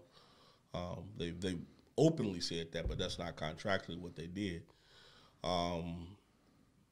So, you know, our goal was to launch those albums on the platform, and, you know, we could have potentially made about $16 million from that, from data sales and his fan base coming over to our platform. So that was the initial driving force. We got this platform. Pay attention. We drop an album, his fans come over to our platform, and we get the money. For y'all that haven't been around that long, remember when the I Admit Put Together album dropped? And I told y'all who was behind that? If you listen to what Don's saying, he's indirectly telling you what he did. He dropped the album on iTunes and everywhere first. I told y'all whoever have the portal is able to do things. So he dropped that first. Then he went to the fake Joycelyn page. I told y'all that too. And you see the album was still up there. They were still promoting it. So if he's promoting that on the fake Joycelyn page, who you think is behind that with him?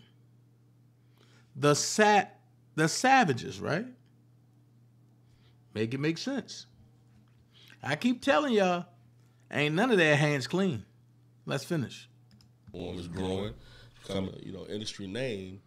Drop R. Kelly out on it. You know what I mean? That takes us up the mountain a little bit, and that was it. So that was the initial plan. You know, that we saw as our reason for being a part of this thing, investing energy and time into getting him clean. Next thing, you heard his #1 ballpark figure, TBD. Sit back and tell y'all Don felt like nobody supported him. What have Don done that we should support? That I Admit album. You see how when it got pulled, ain't nobody checked for that Phantom website, have they? That's all you got to do is sit back and watch and look at the nuggets. Follow the money. That's all you got to do is follow the money. And I still say this. For one slapjack over there, ain't no need to backtrack because you was Don Russell's #1 supporter, you and TBD. So y'all get exactly what y'all deserve. A slap in y'all damn face. Let's finish. What up, Faces? So that we can launch him on a digital platform. And that's what I spoke to him about. I said, Rob, you got to diversify. I said, you're the only artist right now that doesn't have anything outside of music to live off of. You don't have any beverage companies that you're in partnership with. You don't have any technology. Let's put you on this digital platform. Use it to put your music. And he had movies and commercials, a whole bunch of stuff that he had, you know, and behind the other, I called them doors of his talent revolving career. And I'm like, man, what the hell? You got some movies you done wrote? And I said, let's start working on some of that and let's put the music behind. Let's do a theatrical for Vegas or something, you know. That's what I was coming to him saying, let's do that kind of stuff. But, You know, the music was what he was in love with. I mean, so, and that was that's what we can go and check a bag quick. I mean, you know, it was like he so broke. You know, we had promoters that, you know, took advantage of that. So they would offer him, you know, some dates, and we had to go out and go do them. So that was it. Did you get a return on your investment? No, not monetarily, no, because, you know, well, I'll say yes. I mean, because I did shut down the office, like probably 4 months in. Our lease was up.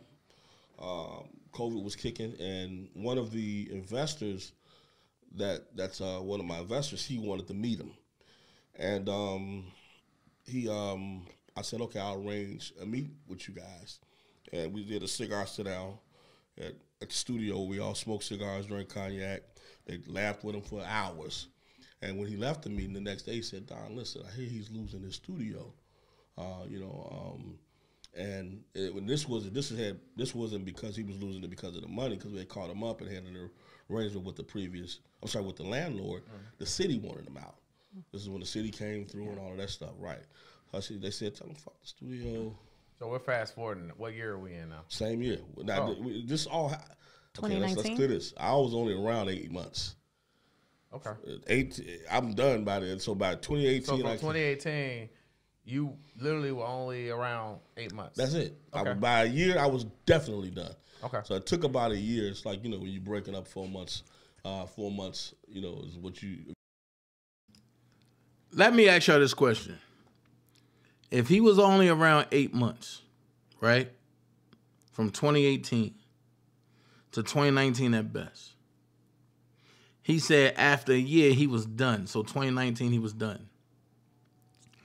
Why was he still coming on people's channels talking about he for Rob and Rob his brother and he doing this and he doing that and he doing that? His whole job was to stop anybody from helping Rob or from Rob getting any help. His main focus was the R. Kelly Defense Fund. So if he was done a year into that, the funds that he wanted for the TAP initiative, where was that going to go? And the funds that he wanted for Kelly for Justice, where was that going to go? And the funds that he wanted for the $1 Million Initiative, where was that going to go? The funds that he wanted from the R. Kelly rights to the R. Kelly story, but that he tried to do through the guy from the Inquirer, where was them funds going to go?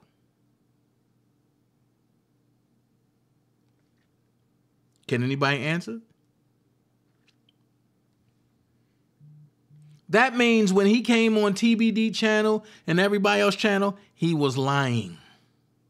And he telling you, he was definitely done after a year being in. That falls in line to when I said, when I went up there end of 2019 and Rob told him, man, F you, man, get the F out my face before I slap you, nigga. Him and Richard Arline got dressed and left. But I was called a liar. See, everything he's saying, it falls in line with everything I'd said. But you know what they say? The real people that know, we gets no credit. The fake people that don't know, they gets all the credit. Let's finish. Together 8 months, 4 months of it is breaking up. So, and then I had staff that was still working with him on certain things too. So that lingered while I went back out to Cali. But yeah, we're talking about within an 8 month period. Because I mean, we wasn't in there to be friends. We're in there to make money. I mean, I got a company I'm running. Hold up. What did he say? We wasn't in there to make friends. I was there to make money. But I thought Rob was your brother. Which means that when he turned back around, he seen dollar signs. That I admit, he seen dollar signs with that. He seen a way of capitalizing off of Rob. But he didn't. Let's finish. President CEO of my company. You know, this is a diversion that we thought would work in the form of if we get in here and this guy launches his music on our platform and other intellectual properties on our platform. That's like, you know, that's golden. You can't pay for that. So that was our drive. Listen, He said, dropping his music on our platform. Well, you see the I Admit album is on his platform. Dropping intellectual properties. You seen him pull up on certain people's channels with Rob intellectual properties. Then you seen it mysteriously hop up on eBay to be sold. I'm just saying the stuff that people overlook. Enforcement, investing quickly, and this is the king of R&B. A lot can be done, and I'm sorry, you look at my schedule. You can add, my schedule is nothing compared to what his would be. I mean, you can take 5 or 6 pages of his schedule. Mine is 1. Mine turns into 10 pages if I'm managing somebody like him, I'm working with somebody like him. So I can understand where people came into the role, where people came into the concept that I was his manager, because at that particular point, he had no management. His manager was Henry Mason, who had abandoned him pretty much and was stealing money from him. Prior to that, it was Artie Pabone. Prior to that, it was Daryl McDavid, and then before that was Barry Hankerson. At that particular point, everybody had abandoned him. So I was essentially doing the job of management, but I was not his manager. So it's interesting you're saying that, because if he had no manager, everyone is pretty much titled you as his manager. I mean, pretty much you were his manager. Well, no, because see, what's the difference between what you were doing versus what a manager would be doing? Me taking on responsibilities because there was nobody in place is one thing. A manager gets paid to be manager. He gets 20%. I ain't get nothing. I'm spending money. I'm investing. Well, initially, in new artistry, you know this to be true because you're in the industry and R. Kelly wasn't new at that particular time, but you might as well say he was new because he was broke.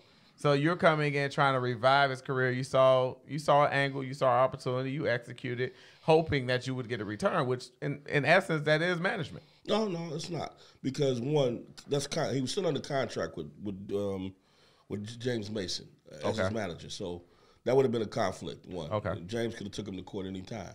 But no, I mean, that's me stepping into something that I shouldn't be doing. If I'm general manager and we can't, and your goal is to, get this thing going and moving down the road, but it's stopping because there's nobody sitting in this handling these things, you don't let the machine not go forward because these things are not being attended to. You find a way to get those things done so you can keep moving forward. That was more of it for me. It was like, okay, this shit here ain't getting done. And I'm tired of going in my pocket to pay stuff that, if we get this stuff figured out, it could pay for it. And the it is, where's his royalties going? Where's his publishing going? Because that money coming in on a quarterly basis would cover him. And then it would get out of my pocket and back in his, and I could cover things that moves the mission forward, and his daily bread is already taken care of by his earnings. So he had no one securing or even knowing where his earnings were going. They were going so many different places. So that's why you're saying you were a business consultant. Yeah. Okay. So we'll go with that. That's your title, business consultant. So now let me ask you this before we fast forward. Was there a written contract? No, never. So how did you think, or you just basically was what, shaking hand type of agreement, or as far as you recouping your money? Well, I'm recouping my money from my platform. I mean, I own the platform. So I mean, if I put his album out, I mean, you can put music out on Facebook right now and don't have an agreement with them. They're gonna still make $20 million off you, or something close to it, because they sell your data. They get advertising because of you and your fans that come and they engage and they sell all their stuff. So I wasn't giving a care about this. Just put the music out on our platform. You're going to continue to be you. We're going to be us. And when these people come in to access your music or your intellectual property, we get all that data. And we mine the data. And not only we mine it, we get advertising because of the data, because of this new influx of fans that's coming because R. Kelly's on our platform. And if he's on it, then guess who else? He's going to bring some other people on it. Some other folks are going to come. So that's what we... that was the initial. So let me ask you this: prior to R. Kelly, were there any other major names that you were involved with business wise, or was R. Kelly your biggest client? Oh no. I mean, I've been in. Yeah, I mean, I've had. Well, let me rephrase that. R. Kelly was the biggest person that I personally worked with at that capacity, meaning all in. I mean, you know, this is somebody we can. It's like getting the Jay-Z or somebody like that to, you know, promote your brand. You know what I'm saying? Him, if he drinks this one day, that's it. It takes off, right? So that's how. So he was the biggest person at that point that we did have our hands around that would promote the Indie Bill brand. Now I've worked with tons of artists. I can go down the list of A-level artists. I mean, I don't keep them in my head because but B.B. Winers, Michael Jackson, Luther Vandross. I've produced Kid Rock, Steve Harvey, Bernie Mac, associate producer on both of their shows. We go over to theater. You talk about Gregory Hines, Savion Glover. I can go on and on. I mean, I went from a kid that did theater at the highest level and came back and went to L.A. and dived immediately into the music business because that's what was cracking. My manager was Dick Scott. Dick Scott managed New Kids on the Block. He managed LL Cool J. He managed Maurice Starr, who had New Edition. They all worked for his company. So Dick would take me, because he didn't know what to do with a tap dance and my music thing wasn't as strong then, he would take me to meetings and I would be like his gopher. You know what I mean? And he would, you know, essentially, you know, say, son, get your briefcase, the older guy. And I want you to drive me to this meeting I got with Norman Lear, you know what I mean, or whoever. You know what I'm saying? Some of the biggest names in the world. So I would show up in a suit, get in this car, drive him to the meeting, carry his bag in, and he would tell me to go sit over there and don't say shit. And I'd be like, okay. And he would be in a room with some of the highest names in the industry, and they would be making deals like, you know, right here sitting at this table. And they would be like, Dick, you're an old guy. You don't know shit. And it would be Norman Lear here, Lucian Grimes sitting right there.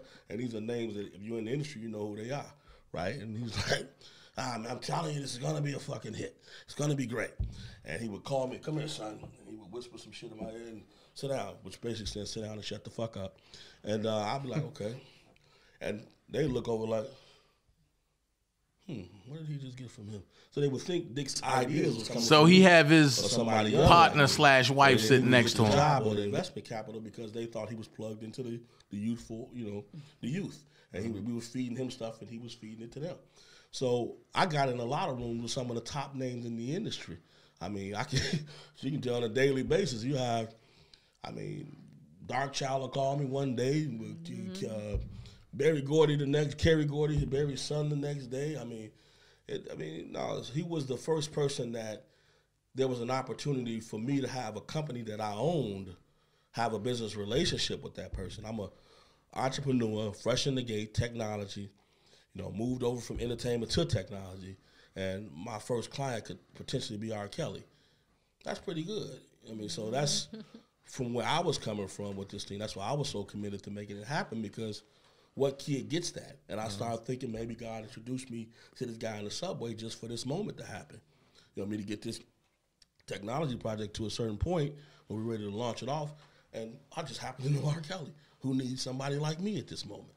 So that was the whole gist of how I looked at the partnership and what drove my energy to making sure we were just as accurate and as on point as I felt he should have been. I'm looking at the King of R&B. I'm not knowing that he was handling his A-level career like he was still a street performer. I didn't know that. You had to get in there to see that this shit is a hot fucking mess. You can't see that from the outside. It's like a beautiful woman walking down the street, and you take her home, and she start taking off her hair, and she got 15 fucking kids and shit, and you're like, you should have told me this before we got naked. You know what I mean? It's like, you don't do that. So that's it. 8 months. 8 months was your time with R. Kelly. Yeah. And within those 8 months, you acquired all of these charges. Right. You go from being seen in the public as a manager to, quote, an intimidator, almost like a mob boss for R. Kelly. How? 8 months? Because I didn't cooperate. Break that down for us. I mean... Well, before that, let's talk about the charges. Because I think that's relevant, because I know the last interview you did at that particular with time, you had charges, and this was with Tasha K. Probably a little over a year ago now. Yeah, And at that time, you hadn't been convicted of anything. Right. The charges were pending. Right. So talk about the charges, and then we'll go into what you were actually found guilty of, because that's why we're here today. So what were the charges? Well, they've sentenced you to 20 months in prison, and they're saying for stalking an R. Kelly victim and her mother. And then they also go on to talk about the Facebook page that was created, Surviving the Lies, and also an Instagram account, Surviving the Lies, right? I never had Instagram. Okay. But at least the Facebook page. Yeah. And the posting of new pictures on there, text messages, etc. Well, that's not even. See, that's all a lie. I mean, because first. So of all, you didn't do any of this? No, Facebook doesn't allow. So what were you charged with? Well, what she stated was what I was charged with. Okay. It was interstate stalking, and then the other one was the venue. It was calling a threat at the New House, which is where the premiere of Surviving R. Kelly was. So those are the two charges. I went to court and fought out one of them, and I mean, we both were there. From the court that I sat in. I just need you to shut the fuck up, cause nobody asked you, bitch. I need you to shut the fuck up, bitch. Shut the fuck up, bitch. Shut the fuck up, bitch. Shut the fuck up, bitch. Bow, bow, shut the fuck up. Shut the fuck up. Bow, bow, shut the fuck up. Shut the fuck up. Bow, bow, shut the fuck up. Shut the fuck up. Bow, bow. The way it did, I should have gotten not guilty. And then because of what we witnessed happen, it was like, I'm not paying another $100,000 to go over here into the lady who just gave R. Kelly 30 years. Right. You know, and that was per the advice of my attorney too. He's like, Don, you're gonna lose. I mean, it's like a fixed deck. I mean, that's literally, I'm sorry, that is what it is. And I'll say that directly into the camera. It was a fixed deck. The prosecutor knows that, and I'm not gonna say the prosecutor's office is bad, but there's somebody in the prosecutor's office that has a thing up their ass to bring down the king of R&B, which they've done that, and they don't care about the collateral damage. I'm collateral damage. I'm collateral damage because I did not cooperate. When they called me earlier on in the case, they asked me, Don, will you cooperate? And I told them no. I said the things that I'm doing, I don't think they're going to help your case. Furthermore, I'm in Chicago. How the hell do I look in Chicago going against this dude? And you see what's happening right now. It's like it doesn't take a rocket science, then I'm going to be getting threats and all type of shit if I come out and say I have a problem with anything. And the things that I had researched at that time were still unclear. We had not completed our work. You know, we were finding out a lot of stuff about. Did he say he didn't cooperate?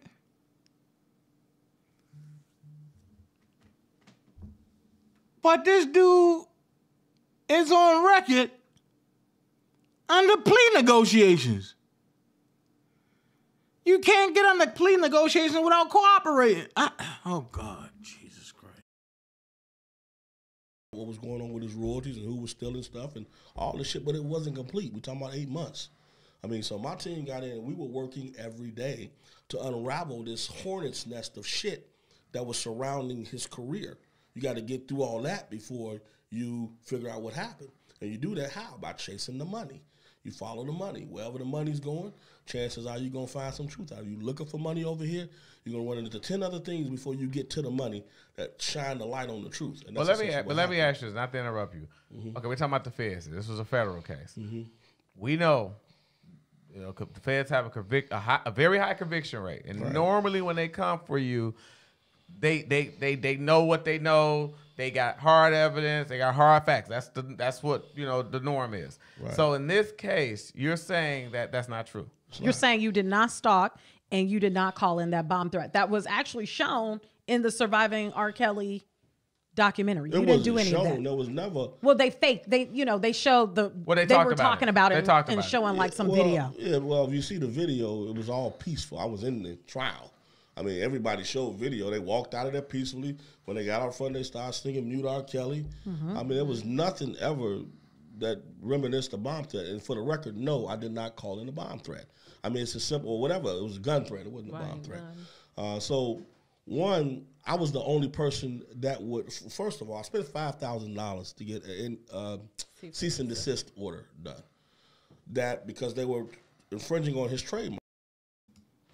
A cease and desist order don't cost $5,000. The most you'll pay is $350. The least you'll pay is $250. Oh my God.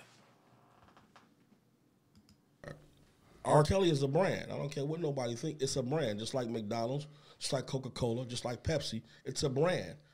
Pepsi can't do a Coca-Cola event. They can't. Right. Without having some problems from Coca-Cola. They're going to get shut down and a whole bunch of other stuff is going to happen, right? Mm-hmm. So for Lifetime and the nuance there. Let's take mine. Lifetime ain't had nothing to say about it. Lifetime never came after me. So if this is their event and I shut it down, why didn't Lifetime come after me? Why didn't they take part in the investigation or the trial or anything? This is government again. The same government that went after this man with everything they had and threw it. Lifetime ain't have to come at you. They turned it over to the feds. Once it's turned over to the feds, they don't have to come to you. The feds gonna do it. The book at him and wants to see him buried underground. I'm collateral damage. So I'm telling you, yeah, I was on the phone with the venue most of the day, sending a cease and desist order in. That was good enough to me because, listen, if you go on beyond the point of knowing the cease and desist order exists, what is that? More money, $150,000 per infraction. So I don't care about shutting the event down. I want the event to happen. So we you told that man a bendejo. So for them to think that I would do that is stupid. I was on the phone talking with the employee at the venue, Kresnicki, what his name was, but he, who I didn't know until the trial, he was on 2 or 3 drugs. He admitted that in the trial. He was high and whatever else, which didn't matter. So you did call. That part, DB. Which is why they had the phone records. Yeah, because you did call. We admitted to all But that. not for a threat, is what you're saying. I never. It was. I don't even think it was a threat called in. To be frank, I think either Kresnicki, what he did, because the last thing that happened when I talked to the guy, he was upset that Lifetime, the executive at Lifetime and his manager wouldn't take my call. I'm telling him, me and this guy been on the phone. I'm like, listen, this is R. Kelly's camp. We've got problems going on. We getting life threats and all this stuff in Chicago. That's where it did come up at, because that was true. We getting everybody going on this page, threatening them and all this stuff. And it's like, this is an illegal event. He's sympathizing. He's like, I'm an R. Kelly fan. I don't like what they're doing. If that's the case, they should talk to you. I'm going to get my manager. He went and got his manager. His manager wouldn't get on the phone because Lifetime told him not to. I'm hearing him in the background. Then he went talk. He's like, well, I don't know what to do. So I said, listen, hang up. I'm going to call the police and I'll call back. Called the police and I said, listen, we getting death threats. This is an illegal event. It's causing life threats and all that stuff in Chicago. You guys need to get over there and shut the event down. So to me... Hold up.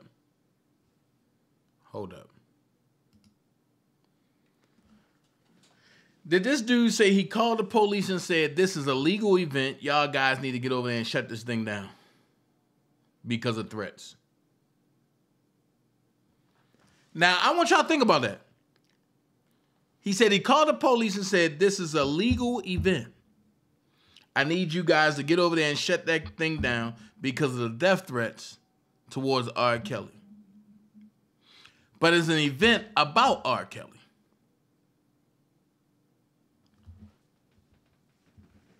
I want y'all to think about that. I'm gonna play it again.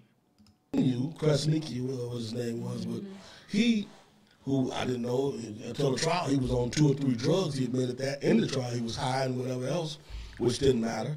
So you did call? I did. I called him several times. I was the only Which is why they had the phone records. Yeah, because you did call. We admitted to all But that. not for a threat, is what you're saying. I don't even think it was a threat called in, to be frank. I think either Kresnicki, what he did, because the last thing that happened when I talked to the guy, he was upset that Lifetime, the executive at Lifetime and his manager wouldn't take my call. I'm telling him, me and this guy been on the phone, I'm like, listen, this is R. Kelly's camp. We've got problems going on. We getting life threats and all this stuff in Chicago. That's where it did come up at, because that was true. We getting everybody going on this page, threatening them and all this stuff. And it's like, this is an illegal event. He's sympathizing. He's like, I'm an R. Kelly fan.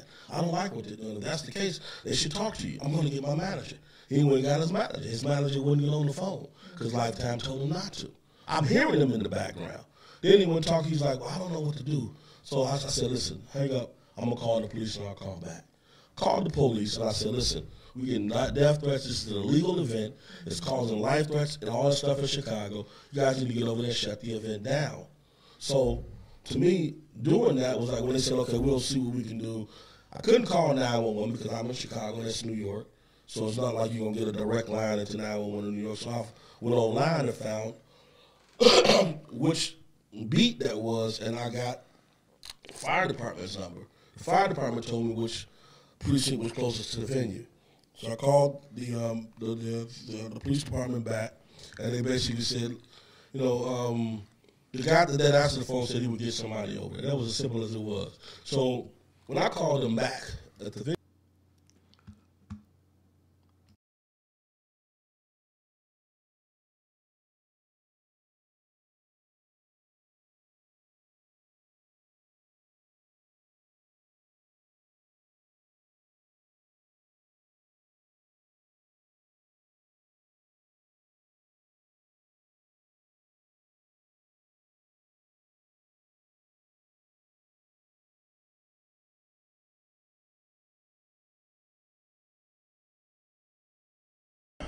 So we were at the screening of Surviving R. Kelly, and there was a threat called in, and they had to evacuate everyone, and the survivors are going in their van, and they are leaving the scene.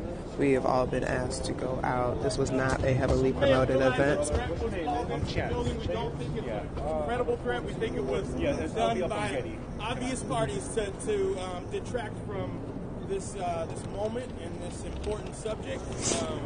And so I hope everybody is okay. This is Joshua Dubois. He is one of the people that does a lot of this promotion for these shows that and films that are focused on black people. And he's a really amazing man, and he's done something really great here. But we were evacuated. Yep, absolutely. Absolutely, that people see this movie. That's right. Oh no, this is live, baby. You know I'm live. Let them know. This is it. We are live. We are documenting. That is it. That is it. That is it. We are live. Oh, so this is Jamila. You guys know Jamila.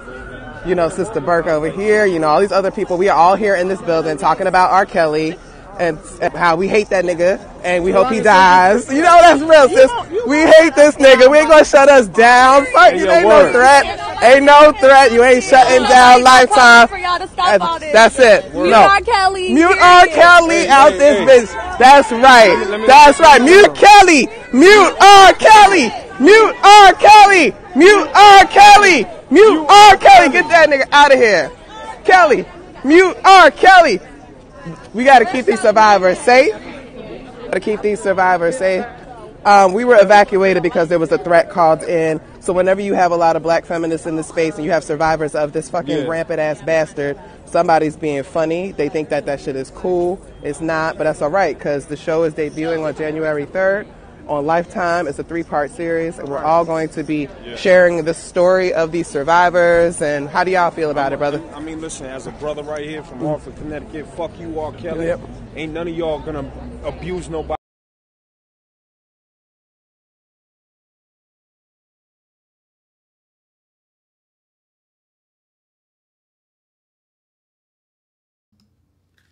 Now, how Don felt like what he did wasn't going to get backlash to R. Kelly. All of that backlash for what? And Rob ain't even do nothing. This is what I mean when I say a lot of stuff that he did, it hurt Rob. A lot. And if you notice, you seen Faith in that picture, right? Like I said, they were concocting stories. They were lying on him, and they was doing everything. Now, and you had some brainwashed guys in there that want to be with some of them people in there that, I mean, it's cool. But the lies that Don spewed, the stuff that Don did, it created extra backlash towards Robert. So while they saying mute R. Kelly, I'm screaming unmute. I'm saying mute them. If R. Kelly can be put on display, why can't each and every last one of them be on public display? I'm going to turn this into a series. This is just part 1. And I'm going to do parts leading up into the next 5 days until Tia Ewing and Early and release part 2 of that interview with Don Russell. But in other words, have a good night, y'all. Have a good night. You know why? Because people got to get up and go to work in the morning. So this was just part 1. Part 2 will be coming tomorrow night. And I will be reading Steve Mortson letter. I will be reading both sentencing memorandums in Don Russell's case. And we gonna play the rest of that first interview of Don Russell, and we gonna look at Choke No Jokes interview. We gonna look at Nick at Night's interview, and see if he say the same thing that he said on both of those platforms. All right, y'all have a good night, man, and understand this: everything that's done in the dark is going to be done in it's going to be shown in light. But wait. And before I go, if you want to call in. Let me know what you think about this whole Don Russell situation. 404-914-7986. Call in. 404-914-7986. Call in.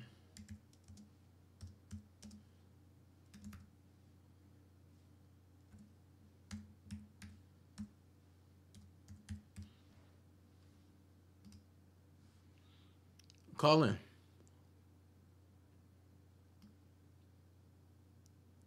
Boom. Call in. I want to hear from you. 404-914-7986.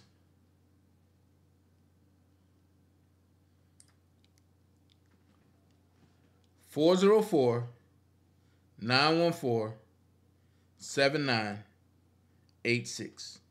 I want to hear from you.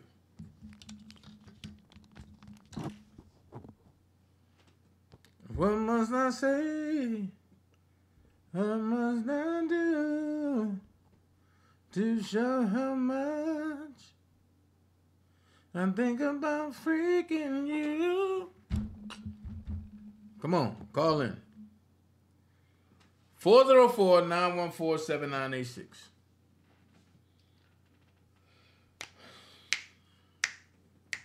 Waiting on your call. Let's see. Play some music until y'all call in.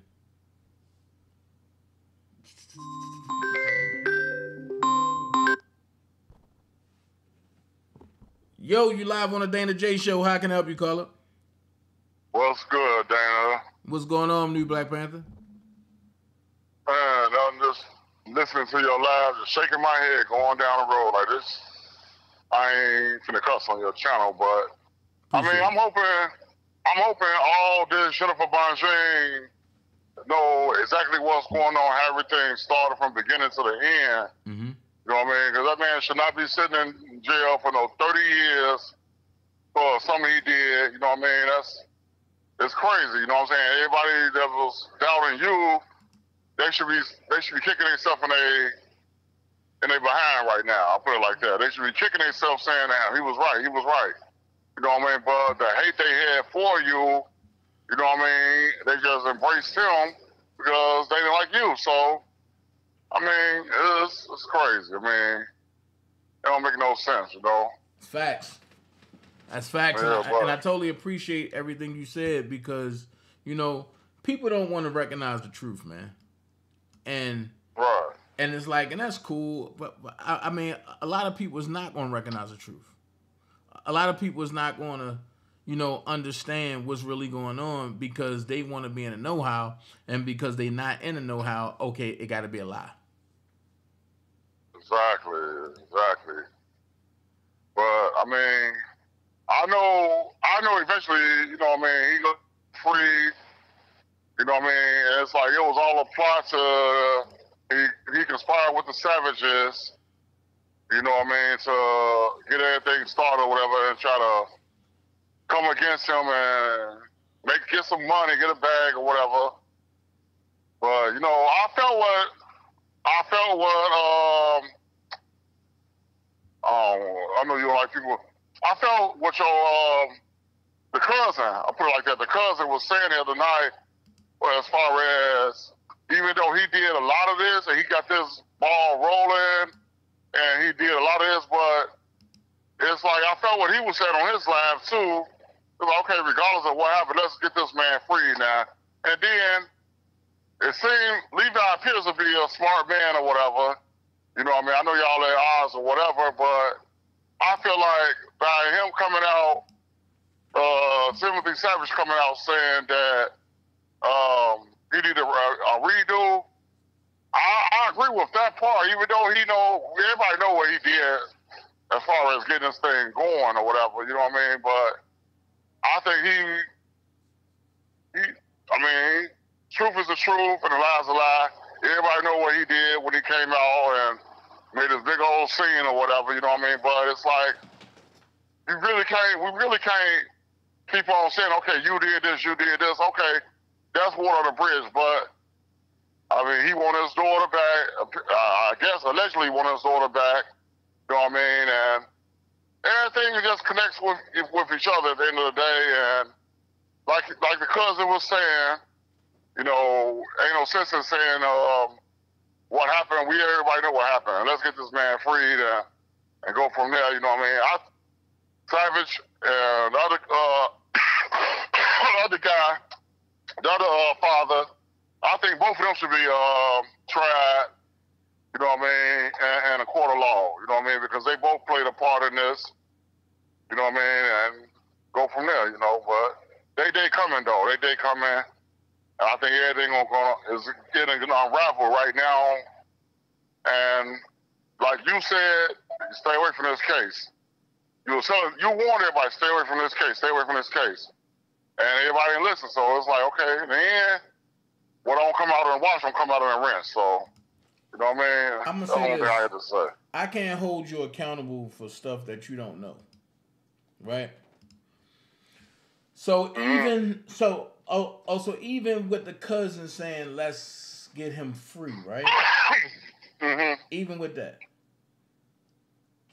how can you say out of one breath let's get him free, and in the next breath you saying you stand with the parent, and the parent did something dangerous to your supposed to be cousin? Or maybe I don't know what's going on in his head, but maybe I don't know. Maybe he's just trying to get close to him and figure out everything, the behind the scenes stuff of what happened. There is no excuse for that.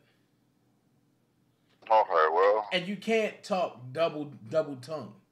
And the Bible even says a double-minded man is dangerous in all his ways.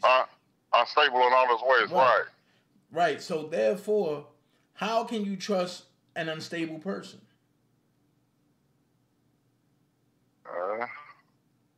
I mean, I don't know everything that's going on, but I know that at the end of the day, it's like, damn, no trucks. I'm ready to pull over. At the end of the day, it's like anything gonna come out. I don't know what his method of his madness is. You know what I mean? Like I said, he appeared to be a smart man. I don't want to get into no beef with two men. I let the whole shoes, you know what I mean? So go from there, you know what I mean? But it seemed like everything gonna work itself out in the end, you know? Mm-hmm. Everything done worked itself out. Yeah, it ain't finished yet. I think some more gonna come out. A few more things. I think a few more things gonna come out that's gonna be in the benefit of R. Kelly, though, you know? Mm-hmm. So, I don't think it's over with yet, so.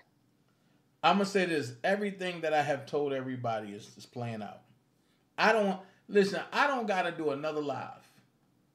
I can shut down every channel that I ever have, and everything that I've said is playing out. Yeah, but I mean, I will leave him up because when Kells come home, you know what I mean, he gonna have the proof and he gonna see what you said, and he gonna see what the cousin said, and he gonna see, okay, everybody works together. I'm not shutting them down. I was giving you an analogy of what. Okay, cool. I'm just saying, yeah. And you got to look at it like certain people have certain agendas, and when you come in with an agenda, and you have somebody who don't have an agenda, it's like, yo, things go crazy. Yo, I got dragged for stuff I ain't know nothing about. But because I'm a solid dude, I covered for certain people. I'm not doing it no more. True. Yeah. Well, Free kills, you know what I mean? I think I hashtagged you on a couple of my reels on Facebook when I was in Africa. I don't know if you got it. I don't know. Yeah. Press there. Okay, yeah. Yeah, I'm gonna jump back in the chat then. I'm finna go ahead and park and pull it over for the night. I'm sorry, I'm over here. Matter of fact, I'm in your city, Baltimore. Oh, okay, you in my hometown. Yeah. Right through Baltimore, I-95, yep. Where you at in Baltimore? I mean, I'm not in Baltimore, but I just rolled through there, you know what I mean? On I-95 headed south, so. Where was you at? Are you Shit, came through the backside Virginia. of 95? I was in Virginia, then I ended up going through, I just saw, Virginia on the East Coast, though. Shit, my brain tired right now. You in PG? I don't even know what PG is. Prince George's County. I don't know about that. Right. I don't know what that is. I just ride, you know. So are you going north or you coming south? Ashland, Ashland, Virginia, I think this is. Ashland, Virginia area, yeah, right now. Okay, so where was you coming from? Well, damn, where the hell was I coming from? I'm here in so many cities. My brain, I can't even think right now. But I know it was Virginia. Damn, we gotta go through this way station. But yeah, let me jump back in the chat, then I gotta go through this way station. They buzz me in, transponder. All right, okay. All right, peace. All right. Oh man, I wish nothing but traveling mercy for new Black Panther. Call in and tell me what you think about Don Russell. Come on, 404-914-7986. I'm getting tired. I'm tired. Call in and tell me what you think about Don Russell. 404-914-7986.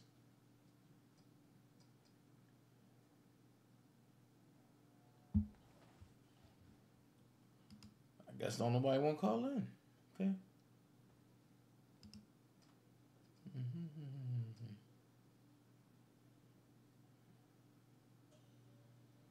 Well, I guess I don't have a hot box tonight. Don't nobody want to call in.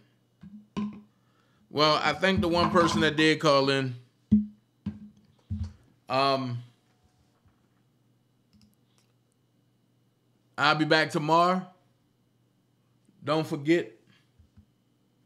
And we riding hard tomorrow. All right? Y'all be blessed. Good night. Thank y'all for joining me. Y'all could have been anywhere in the world, but y'all chose to be with me. So, holla at y'all. Peace.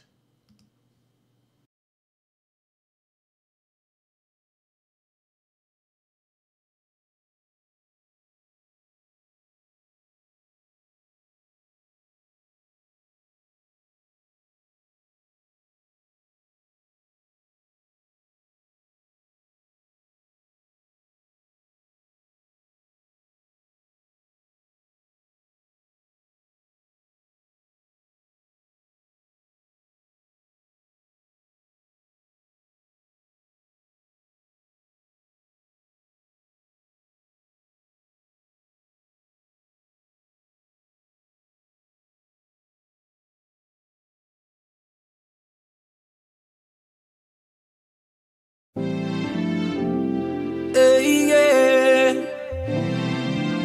Oh. I feel like taking a dip in your pool. Relax a bit, you know what I mean? Sip on a little of that Patron. Yeah. Oh. I feel like taking a dip in your pool. Relax a bit, you know what I mean? Sip on a little of that Patron. You know what I mean? Swimming in you. Swimming in you. Swimming in you. Hey, little mama said I wanna take a dip in your pool. Just go for a little dive, yeah. Hey, yeah, yeah, yeah.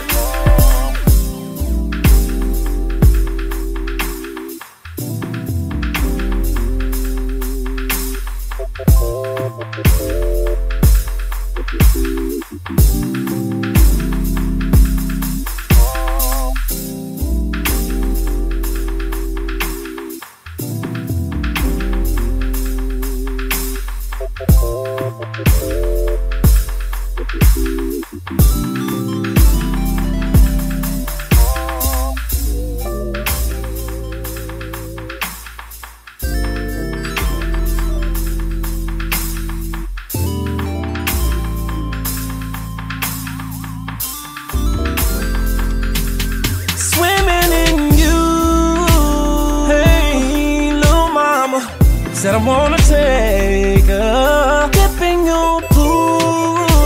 Just go for a little dive, yeah.